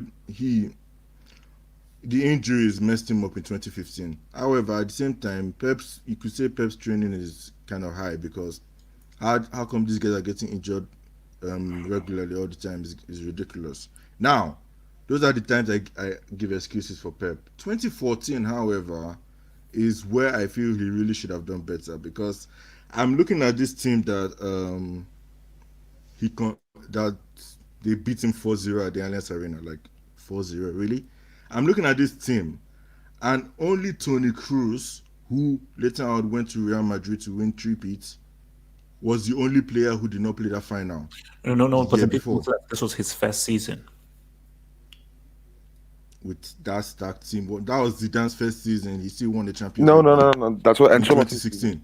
Oh, okay. In 2016, that was Zidane's first season. He still won the Champions League with that team. If you really are the GOAT, it shouldn't take you that long to win. Dude, you're not taking over a team that is sixth like Arsenal or Chelsea. You're taking over. Wait. Bayern Munich, Here's the who thing. did But a Gallic, treble. but Gallic, here's the thing though. That's Zidane's first season. He played Roma, Wolfsburg, and City, and to the final. I mean, come on, give Pep that route, and he's in the final. Bro, they didn't have Yeah, but Lewandowski. he in got that he game. got Atletico though. In 2014, they didn't have Lewandowski, so come on, bro. Give him a break. Yeah, but they had Mandzukic and Oh. Heikens won the Champions League with Mandzukic last year. No, but it was Robin. Mandzukic Ribery. is Come on, above bro. Lewandowski, man. Didn't Mandzukic Holy just score fuck, in the bro. Champions League final and the World Cup final? Mandzukic is no joke, man. He Yeah, was dude, still a good Mandzukic is one of striker the back then. biggest, best big game players ever. And he had Bro. Robin and Ribery as well. I don't know why he was benching Muller. He had all these players. He had Alaba, he had Lam, he had Boateng, he had Kroos, he had Schweinsteiger. But look, I'm not even just saying the fact that I said he should have done better. I didn't say he should have won it. You got humiliated 4-0. 4-0 in your own home. Bro, that was humiliating, man. 5-0 on aggregate. Like, man. You keep talking about the fact that Mourinho lost 5-0. You know me, I don't think too much about Mourinho, but Easy, come on, relax, man. chill, relax. That was a semi-final. This is going embarrassed in a semi-final. And you see, had a good team. I feel he should have done better. Like, he should have done better in 2014. 2015, 2016, I can understand. Now, overall, as a manager for Pep, I feel he has done great domestically. However, he's not the GOAT to me. He's not the GOAT. Of course. At all. Yes. Overall, he's not the GOAT. His Bayern reign, I feel, is a mixture of up and downs. You won the Bundesliga multiple times. So getting to the semi-final, you should have been relaxed. You shouldn't have any games in between. Rested your players. I feel, bro, you should have done better in Bayern, man. I really did feel 2016 was his year.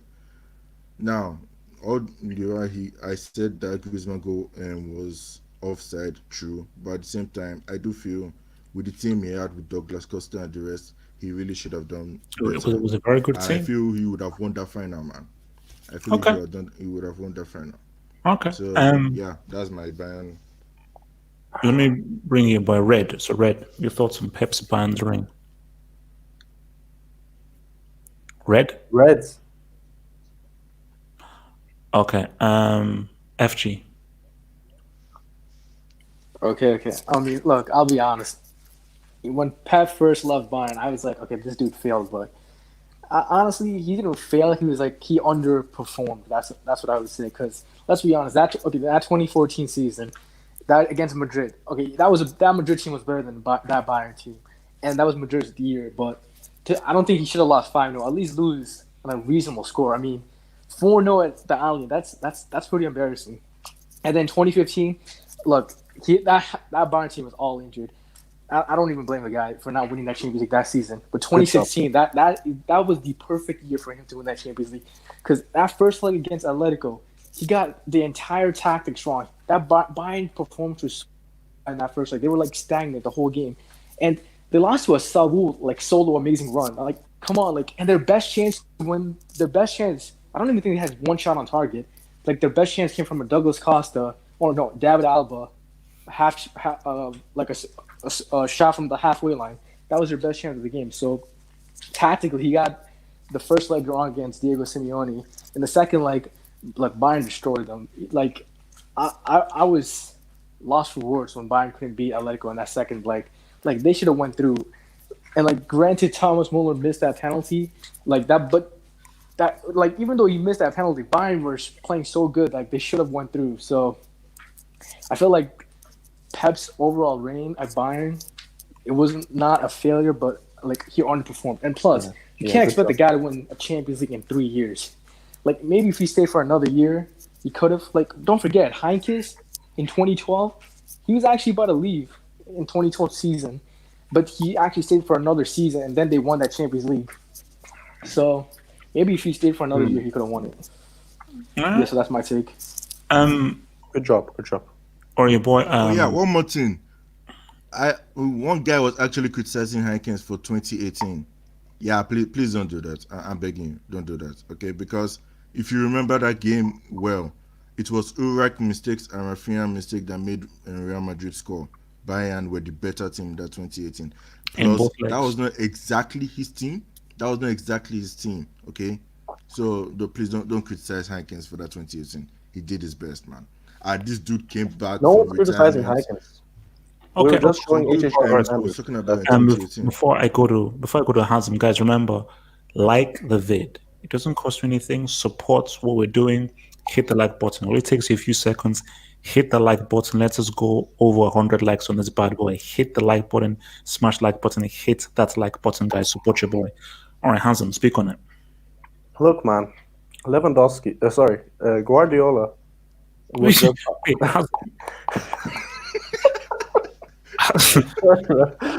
you Lewandowski and Salah just fully? No, it's because of subject's legs. So. I mean, relax. Damn, that's Hazem. I'm worried about you. I'm worried, but go. Don't worry. Yeah, so Guardiola, like, to be honest, his time at Bayern was unlucky, man. if you look at his time with Bayern, he made Bayern play really good football, man. Like he brought the best out of Lewandowski as well. He just was unlucky, as everyone said. Look at those games against Atletico Madrid. He won the first leg. Okay, he didn't play that well, but he made the team play well in the second leg as well. And what? Oh no, what no, they lost. They lost the first leg. The first leg they lost. No, Yeah, they lost didn't. 1-0. Which Yeah, one? they lost. No, they lost 1-0 in the first leg against Yeah, Atletico, okay. right? No. Oh, they won Oh 2-1. yeah. They lost. They lost. Saul's. Yeah, that's solo goal. Yeah. Oh yeah, sorry. Yeah, they lost the first leg, and then the second leg they won. And if you see Yeah, 2-1. overall, that performance was not Guardiola's. Like it wasn't all down to Guardiola. There were so many factors that went into it. Of course, Muller's penalty. In 2016, the Bayern team was a bunch of grandpas. I told you already. These guys were not at their peaks. It was Ribery. Ribery was already 30-something years old for a winger. That's really bad. And it was, a bunch of other players. Lam was already quite old as well. And the only guys who were really at their peaks was Lewandowski, Muller, and Alaba, I would say. And you could give Douglas Costa, but he had to play out of position because of Ribery as well. Wait. What about Thiago and Vidal? in that midfield? Thiago didn't play in the second leg, as far as I remember. It was Vidal was also not Nah, his he peak, man. didn't play. It was Jabi Alonso and Arturo Vidal. Exactly. So Thiago didn't play, so you can't bring Thiago. You're calling Lama a grandpa. Yeah, I'm calling Lam a grandpa, to be honest. No, So- he had Neuer too, man. Neuer Thiago too. was on the bench. Yeah, so Vidal was also not at his peak. His peak was at Juventus. So all these players, they were not at their peaks, and they were grandpas as well. And also, he had many injuries in 2015 as well. So you can't put all the blame on Pep. You can put some blame on Pep that Simeone outclassed him. That's fine, but you can't say it's all Pep's fault. Because I'll give you 2014, he didn't have Lewandowski, but it was his fault. It was mainly his fault, Pep's fault, right? But those other years, it wasn't his fault, man. So like, I'm not a Pep fan or anything, but I give the man a credit where it's due. And also, he praised Lewandowski a lot. He said Lewandowski is the most professional player he ever played with. So I like him as well. But Pep, for me, is not the greatest of all time. I'm sorry. But you can't just say that, everything's his fault is Bayern. He failed completely. No, he made Bayern play really good football. He won the Bundesliga with them. He brought the best out of many players. He revived Xabi Alonso's career. So he did a lot of things. And for me, Pep is top 10 managers of all time. So Time he revived Alonso's career. okay. Yeah. So But 2 years ago, before that, he won the Champions League. Come on, man. No. But after that, Xabi Alonso, man, he wasn't that great. Yeah, because he was getting older, man. Yeah, So he yes, revived him. Exactly. That's what I'm saying. okay. So before going to Montana, yes, FIFA 20 is trash, and any of you losers who play Ultimate Team on FIFA 20, you're a bunch of morons. It's gambling, and they steal your money. You flipping idiots. Montana, Ultimate what? Yeah, man. Bro, what happened 2009 semi-final, by the way? Against Chelsea? Gone through? You won. Fine. You won, right? Okay, you need that, right? Okay, I understand. Many big teams get the, called in the favor, fine. 2010 semi-final second leg? Inter Milan was 1-0 down, bunch of grandpas playing against you. 2011, struggling Madrid side made first time semi-final since when? Since around 2004, something like that. 5 or something. We're talking specifically about Bayern. No, wait. I'm coming there. I'm coming there. It's making a case. Yeah. What happened? You need a Pepe's red card, and then you need to go there. I mean, then like I know what Messi did and all those things. It was like after 78 minutes and all those things happened. Fine, you gone through. 2012, come back again. Okay, fine. You can say fluke. Okay, I give it a fluke. Okay, 2014, your first season. Fine, you learn your lesson. You had players. You don't have Robert Lewandowski. You don't have prolific striker. Fine. How you lose? You lost the biggest defeat in your entire career. I mean, in Champions League. So okay, fine. You didn't learn your lessons. 2016, I mean 15-16 season, you again reached 14-15, I'm sorry. You reach semi-final, okay? You know that you don't have your fullbacks.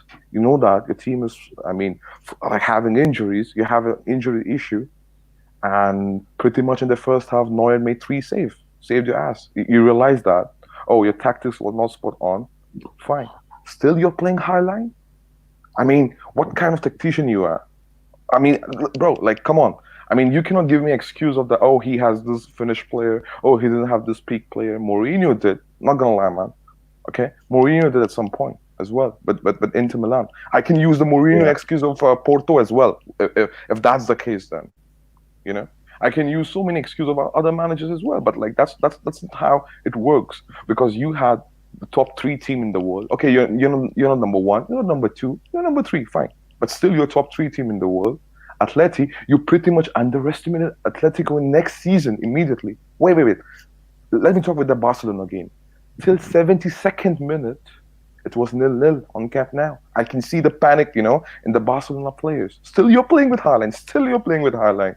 Bro, why don't you sacrifice yourself? Why you have to be always Mr. Perfectionist? Bro, this is my problem. Why not you park the bus for last 20 minutes? At least, the problem with this guy in UCL, if you don't learn how to limit the damages, okay, if you would have just lost 1-0 that game, fine. You know what? Still, you have, your away leg. You have to limit the damages. This guy doesn't understand how to limit the damages with his tactics.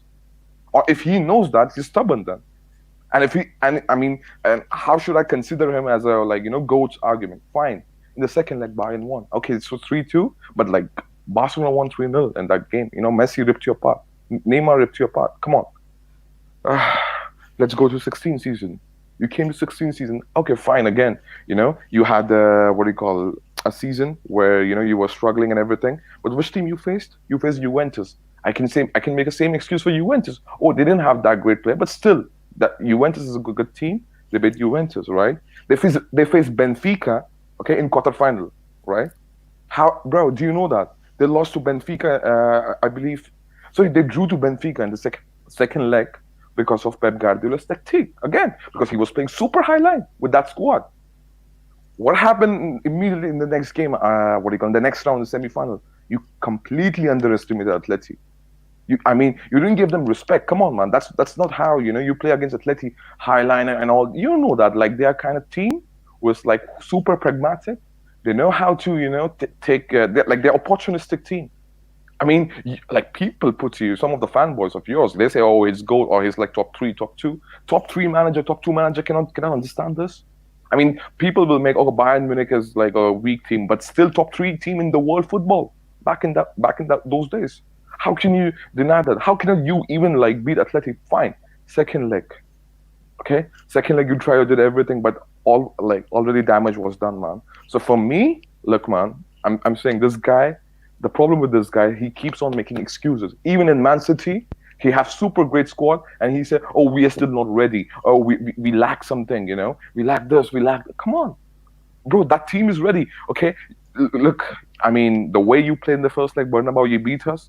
That's how you play UCL in some games. You cannot always play on your best or the way they say arrogant way of playing football. You cannot play Champions League in the arrogant way. Every time, every day. Okay, you won with Barcelona 2011, fine, but not every time. So my friend, I have to blame Pep Guardiola, man. Managers did. Some of the managers they won with the weak ass team as well. So it's not Pep Guardiola is a saint. Oh, no. You cannot blame. He is to be blamed. He has to be participating in the blame. And by the way, why Bayern won, they signed Pep Guardiola. There is a reason is that. The reason is that they want to at least make some finals. They have to, make some moves, in the world football, because they are still top 3 team in the world back in those days as well. And you cannot give this kind of excuse for Pep Guardiola, man. At the end of the day, look, man. Wait. You see, my thing here is this, because people say this is not a hating thing. This is just a question, and I need some explanation. Pep has never reached. Forget about winning. Pep has never reached a Champions League final without Messi. Thank you. Who is arguably one of the greatest players of all time and the greatest club player of all time. So when you think about it, like Heinkes won with two different teams. Mourinho has won with two different teams. Several managers have been able to win a Champions League without a transcendental player on the level of Lionel Messi. So when you think about that, I don't care about league titles. I don't care about cup trophies. Champions League is the elite competition where you face the best against the best. You can win all the league titles in you want. So I don't care about your 30 plus trophies. That's relevant to me. You have a stacked team, so I'm going to judge you against stacked opposition. And without Messi, he's never reached a Champions League final with two teams who have either amazing players or amazing transfer money. So we now have to say to ourselves that we know that he's a skilled coach, he's a great mind, but how good of a manager is he truly? Because Bro, hatred. His system, his system cannot work.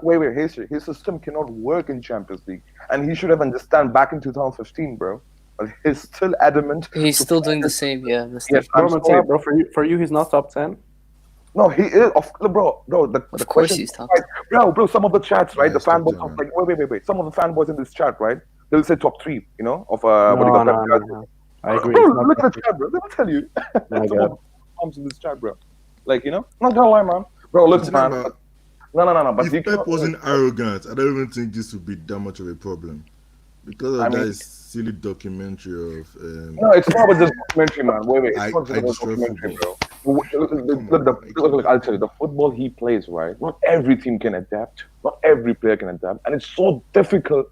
It's not easy for everyone to. He needs to understand. So he has to adapt his system, his playing style. You know what? Now you have to use tactics. When you know that this certain player cannot adopt my system, use tactics. You know, you have to at some time compromise your. Just real quick, because I'm seeing some guys in the live chat saying, "Oh, move to the next topic. This is boring. This is pointless," and you guys saying that is because you It's only one want guy. Guardiola as this perfect, flawless thing that the media portrays him to be. This is the wrong channel for that. This channel is here to expose people.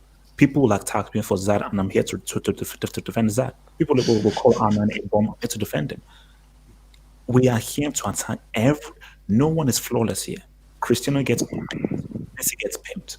So this isn't the media that's like, oh my gosh, Messi is the greatest of all time, Pep is the greatest of all time. No. These are real questions. And you can't give me a proper response that Pep Guardiola has never reached a Champions League final. Bro, HJ, I want to interrupt you over here. You know what? 17-18 season, right? That Liverpool team was not pretty much complete team. We can all argue that. They were not nowhere near top 3 team, you know. I mean, before the start of the campaign, right? Okay, where they finished, they at least reached final, right? How? Because you have to rate Clop. Because Clop managed his tactics. Clop implemented his heavy metal football at some time because he understood at that time team was pretty much good. So what happened? Oh, I mean, ultimately he won Champions League, but that team was not the best team in the world before the start of the campaign of 17-18 season. Yeah, nobody was saying that they were going to reach final. Okay, let's move. Let's move. I want to talk about this, man, and round this off. So this is a big one right now. Look, this sort of is connected to our first topic, which is safety. How safe can guys be? Now, so Alexander Chefrin, who is the head of UEFA, Hazam, can you please not bring your big mom on this? Okay. Oh my God. Okay, so Alexander Chefrin, who is the head of the UEFA, said the Champions League can't finish. So the European competition, there's a plan in place to finish European competition this season. So my thing is that if you think about travel, flights, going from one place to another place, can the Champions League realistically be finished now? There are so many different things. I think basically, for instance, the NBA are thinking of having just one venue where all guys come through. Is it a case of one venue, everyone comes to one stadium? Then you say, well, that negates the whole point of the Champions League, which is home advantage, away advantage, and the away goal. So if you just have one venue, then this is the Champions League anymore. It's something completely different. So my thing is, it's going to be very difficult because remember, different countries and different teams are in different stages of this whole COVID lockdown thing. And I don't even know when Ban will get a chance to get pimped by Chelsea at Allianz, because the Premier League is way behind. So Bayern Munich may have to wait for a long time before they get that work from Tammy Abraham. But the thing the thing about it though is I want the Champions League back, but realistically speaking, if I just want to be real, it's looking bleak. It's looking real bleak because I don't know when La Liga, Serie A, or any of these dudes are going to come back. So let me come to Abdullahi here. So Abdullahi, do you see the Champions League returning, or do you think it's a wrap? It will be too difficult to bring the Champions League back with all the different European teams and the traveling? Yeah, I think before I kind of answer the Champions League, let me briefly a little bit just dive in on Pep Guardiola before I kind of talk about the Champions League. Can I go? Look, talk. I was hearing what Muntaha and the other guys were saying. Like, people kind of say that I have an agenda against Pep Guardiola. I keep saying it. That man is pissing me off. As long as that bastard fraud keep remaining. Let's come from Pep. Just focus on this whole sale return, please. Focus on the sale return. We've talked enough about Pep. So for me, I think it depends on when the stages want to start. I think it's in August.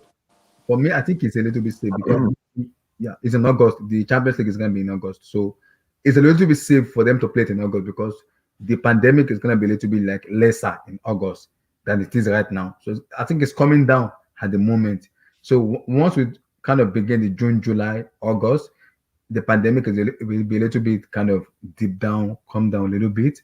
So that's when we're gonna see a little bit of football and kind of a lot of European football in August, which is okay to play.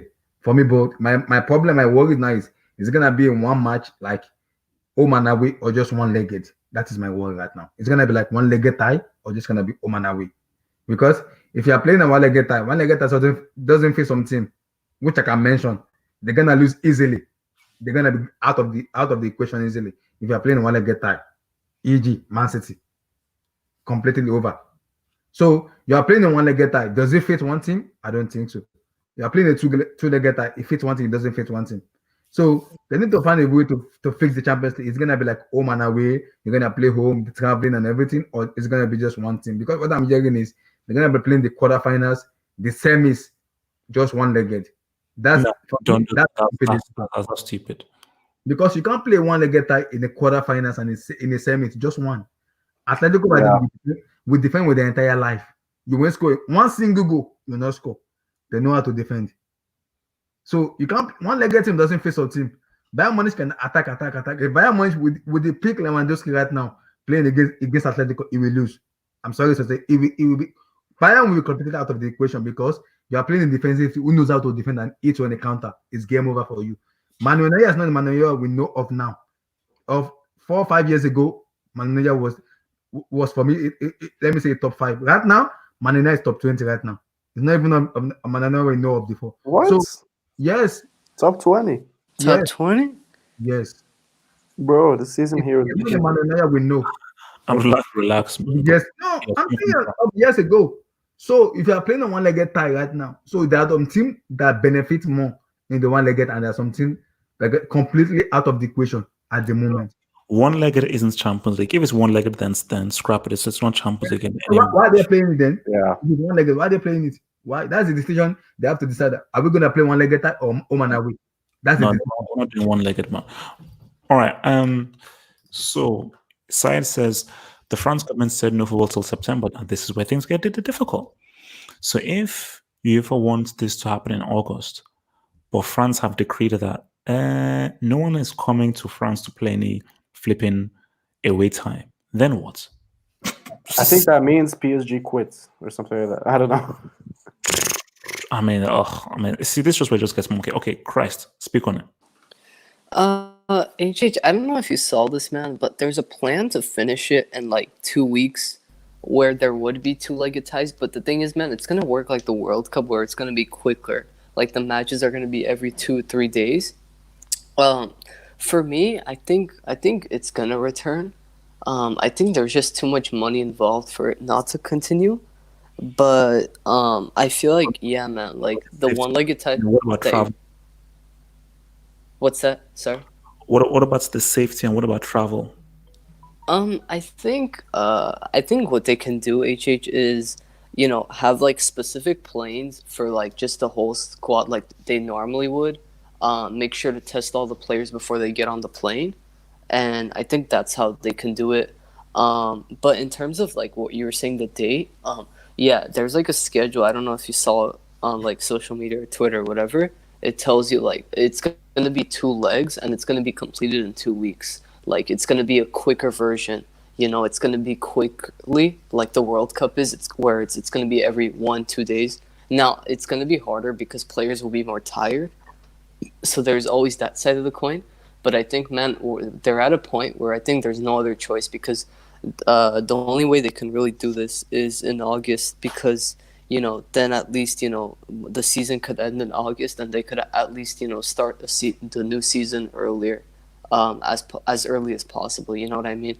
Like, because, they obviously have to finish the leagues first because, they're starting the leagues like Serie A's coming back June 13th. So I think, yeah, that's the way it would work, man, if it worked. Okay. But yeah, HH, that's how it would work because that's what they've already planned. So I think it's hard, but I think that's the only way they could really finish it because of, the flexibility, But yeah. Okay. But do you think that is feasible though? It's possible. I think it is possible, HH. I think it's possible. But it's going to be hard. I think it requires adaptability, agreement from everybody, obviously, and, the players as well. But I think it's possible, yeah, because the schedule they put, like, it's realistic. So, yeah, man. Okay. So before I come to Gatlock, I'm sorry. Do you know that I swear there were a lot more Barca fans around Jason Big. Jason. Oh my god. Jalen. He never came. There were Barca Jason. who were like fully like, I'm being fully serious. I hope they're alive and well because they're hiding. You're hiding. I've not heard. Basically, hiding. Look, that's They're finished, bro. They're finished. I'm finished. That for the game, I think it may have ended like because we see there are fans who I think they either were like Bidico who spotted another. Bring it back, bro. Bring back. Double it. You know what's funny thing? I was listening to an old Hangout recently. The beef between I Bidico heard you and talk to somebody called Hardcore Basa. Wait. There's a dude called Eggboy Hero who on the day of Barca, I said, look, Eggboy, who knows? It was like, there's no way. I said, Eggboy, well, it is possible. Eggboy was like, come on, man, there's no way. It's impossible. He said, it's impossible. I said, okay, Eggboy, look, you never know what will happen. I said, no, because remember, I was playing Red Dead on Twitch. He was like, no, look, H, there's no way. Eggboy? What's Eggboy? It's the user, bro. Eggboy Hero. Oh my god. I've not seen Eggboy Hero to this. This guy was on my Twitch every single day. Saturday, disappeared. Look, man. BD What that game did to some Barca fans, my lord. Okay, Gatlock, speak on it. Yeah, man. Look, I was listening to one of these old angles, man, and I heard somebody called Basa. Where is he? Look. BD Oh my god. Look, man. Hardcore Barca.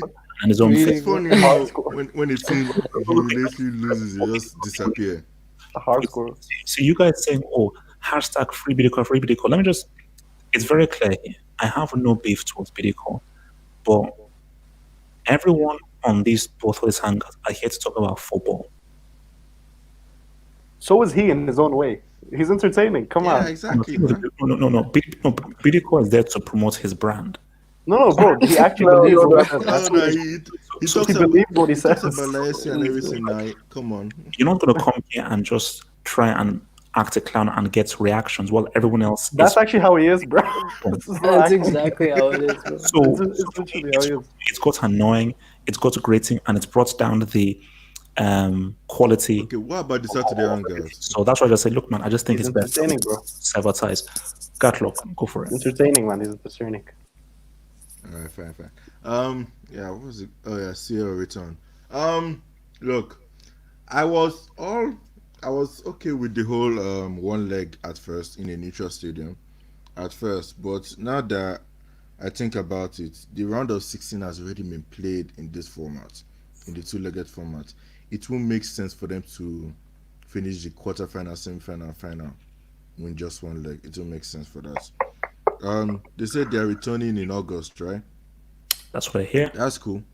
That's cool. It will give them enough time for travels and everything. Now, there was a super chat earlier that talked about France said they'll start the Champions League. You might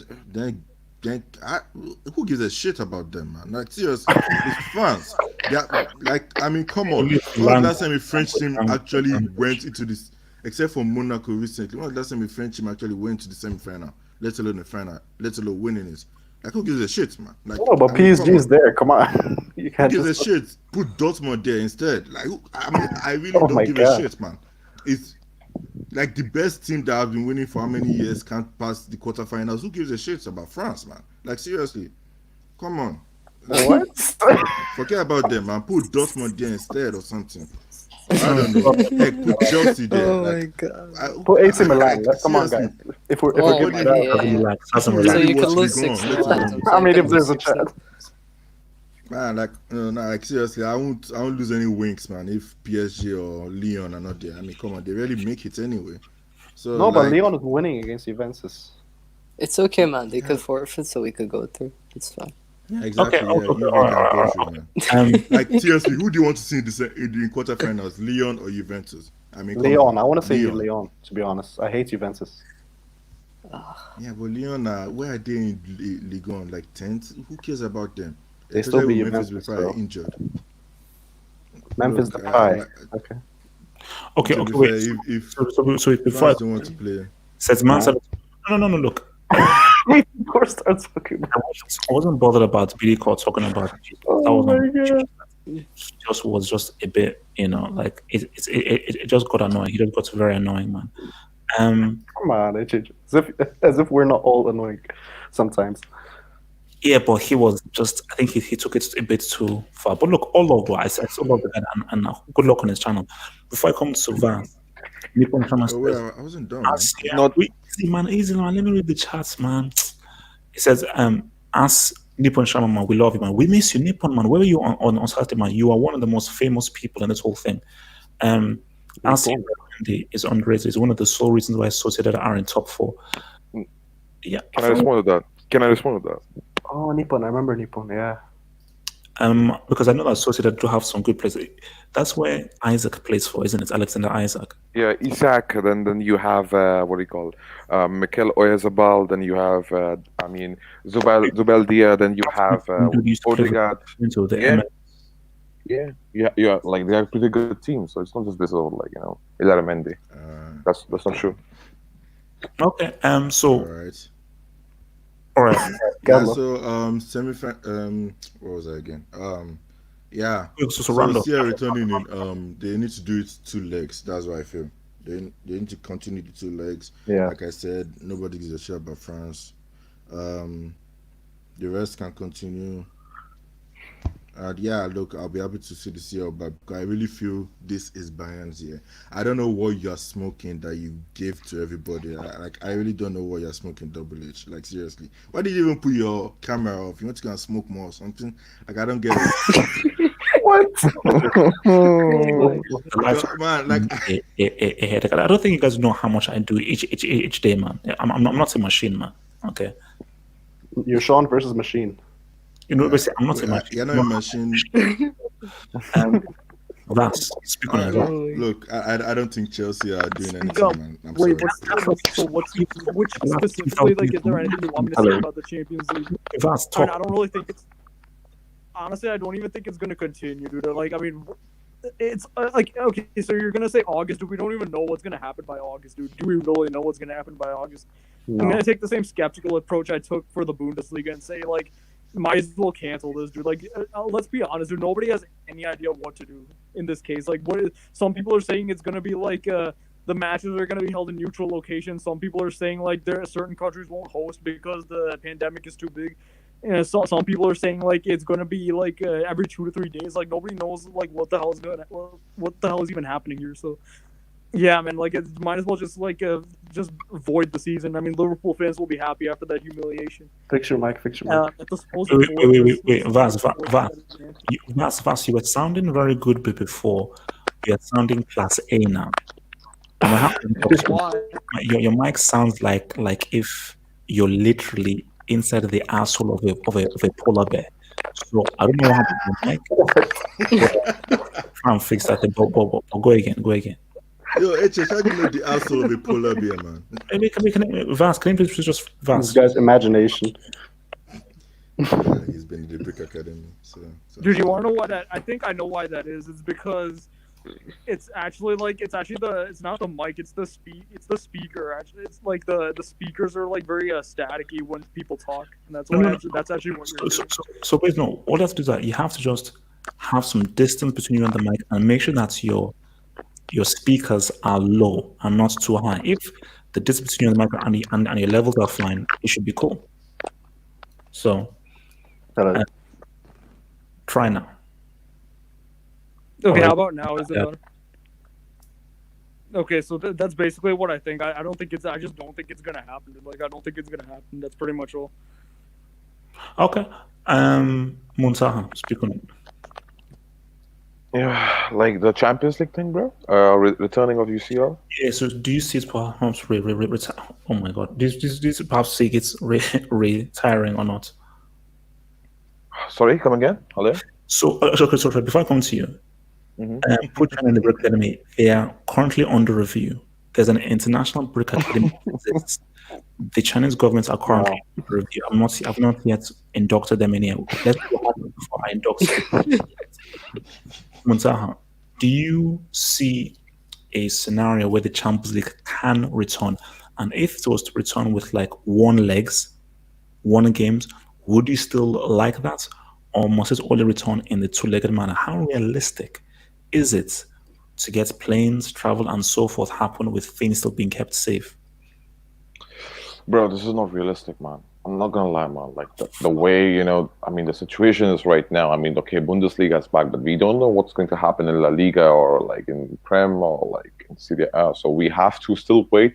I mean, you know what? Time will tell us everything. How it will happen. But like, I read some of the articles, and they are saying that the 14 days quarantine, I mean, situation, where, if, like, for example, if you get into England, for example, from Germany or something like that, so you have to, quarantine for 14 days. So in that case, if you're traveling, then what will the solution for that? And the solution is that it's pretty much you cannot apply the same rules on the players. So, I mean, like, you have to, like, play with some of the rules, I believe, and like, it's not that easy, where you can say, oh, you can implement the same thing situation, for example, all those, social distancing and everything, maintaining the, like, the virus and everything, awareness, and play UCL. No, I cannot see that happening that easily, man. I think the time will tell us. But like, what like, some of the UEFAs and what they are saying, like, it might be back in August, Okay, what can be done to bring them back? Do you think anything can be done? I think so. It can be done in a sense. For example, there's some disturbances, bro. Hello. Yeah. You can hear. Go for it. Some disturbances, bro. I can hear, man. I don't know whose mic is it. Okay, this is cool. Hello, can you hear me? Yeah. So, bro. Okay. So the thing is, the situation right now is like what they are saying is like, okay, the month of August, right? The complete month of August, like they will host a tournament. There might be a neutral venue, like, I mean, sorry, not neutral venue. It's like for this final. It's like, there'll be like one leg affairs, and on just basis of one leg affairs, then they will decide that, like, who will have the trophy. And that's like just theoretical solution we have right now. But like in practical, how it's going to work, because I don't think so it will work that easily. Which I agree with what just said. I mean, it's impossible right now to do that as well, because traveling ban is there as well on the player. I mean, how do you do that, man? I mean, I cannot see that happening right now, but time will tell us. Yeah. All right. It's true. I think it's true. I think time will tell, because again, if the Premier League doesn't come back by June, July, it's a wrap. So that's the thing. So if it doesn't come back, then we're screwed. Hasn't. Yeah, I think in August the situation is going to be better, and they're going to be able to travel at least. So I think that's going to be sorted. How are you sure? How are you sure? What makes you so sure that it will be better for everyone in Europe by August? I just think the rates are going down, and by August, I don't think the virus can last that long. You never know, but I just don't think. I think it's been a long time since the virus has lasted this long and been at an epidemic rate for that long. So I think by August, it's gonna become less. It's gonna be at least safe enough to travel. But yeah, so we don't know, obviously. So this is just all speculation.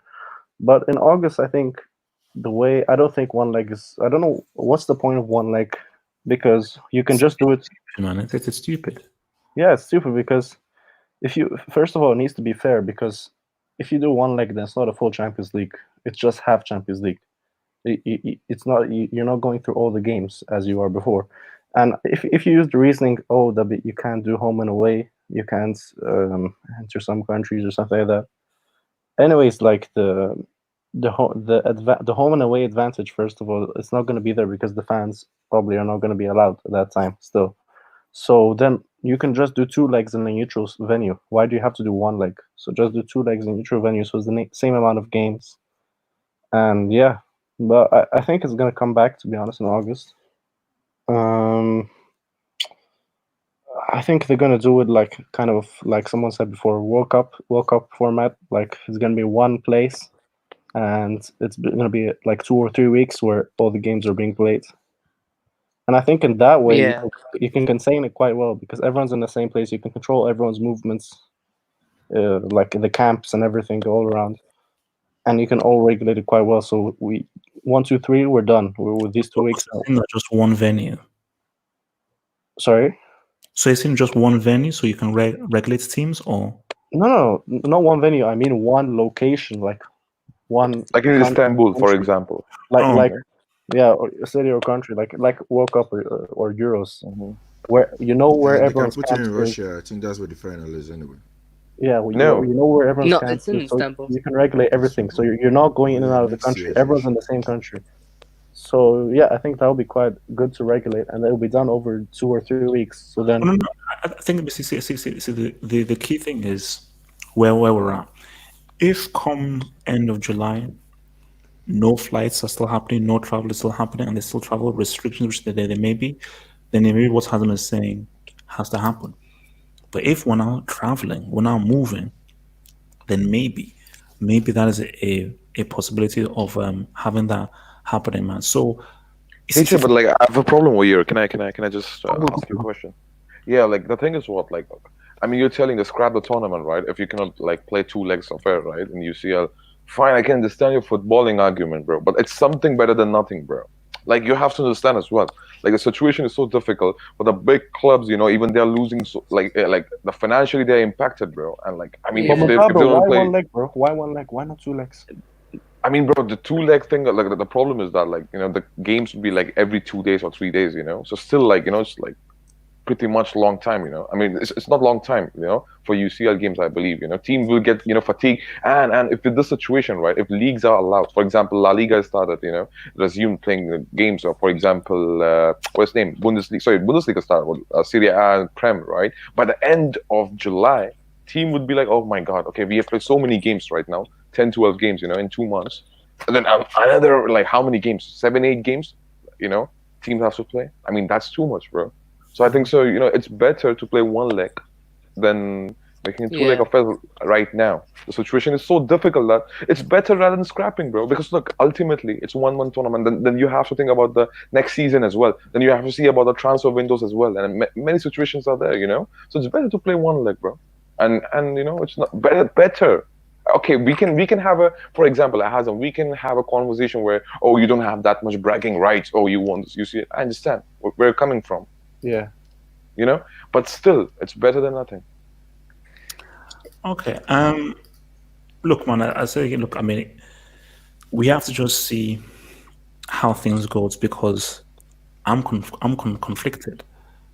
Something is better than nothing, but at the same time, the Champions League is so important for me. It has to be proper and how it is. 2 legs, home and away goal. That's how it has to be. But again, sometimes you have to make concessions, and I just need to think to myself whether I can make those concessions. So, guys, I want to just leave you with this right now. When we talk about the greatest players in the world and everything, we talk about your Messis, your Cristianos, your Hazards, your Okochas, and Hazards. You thought we wouldn't notice? You thought we wouldn't know? We all need to just pay homage to who I believe is the real GOAT. And is this dude here, man? If no. I don't know why you guys are laughing. This right here is the real. Sorry, let me. Top 5 defenders of all time. Let's go.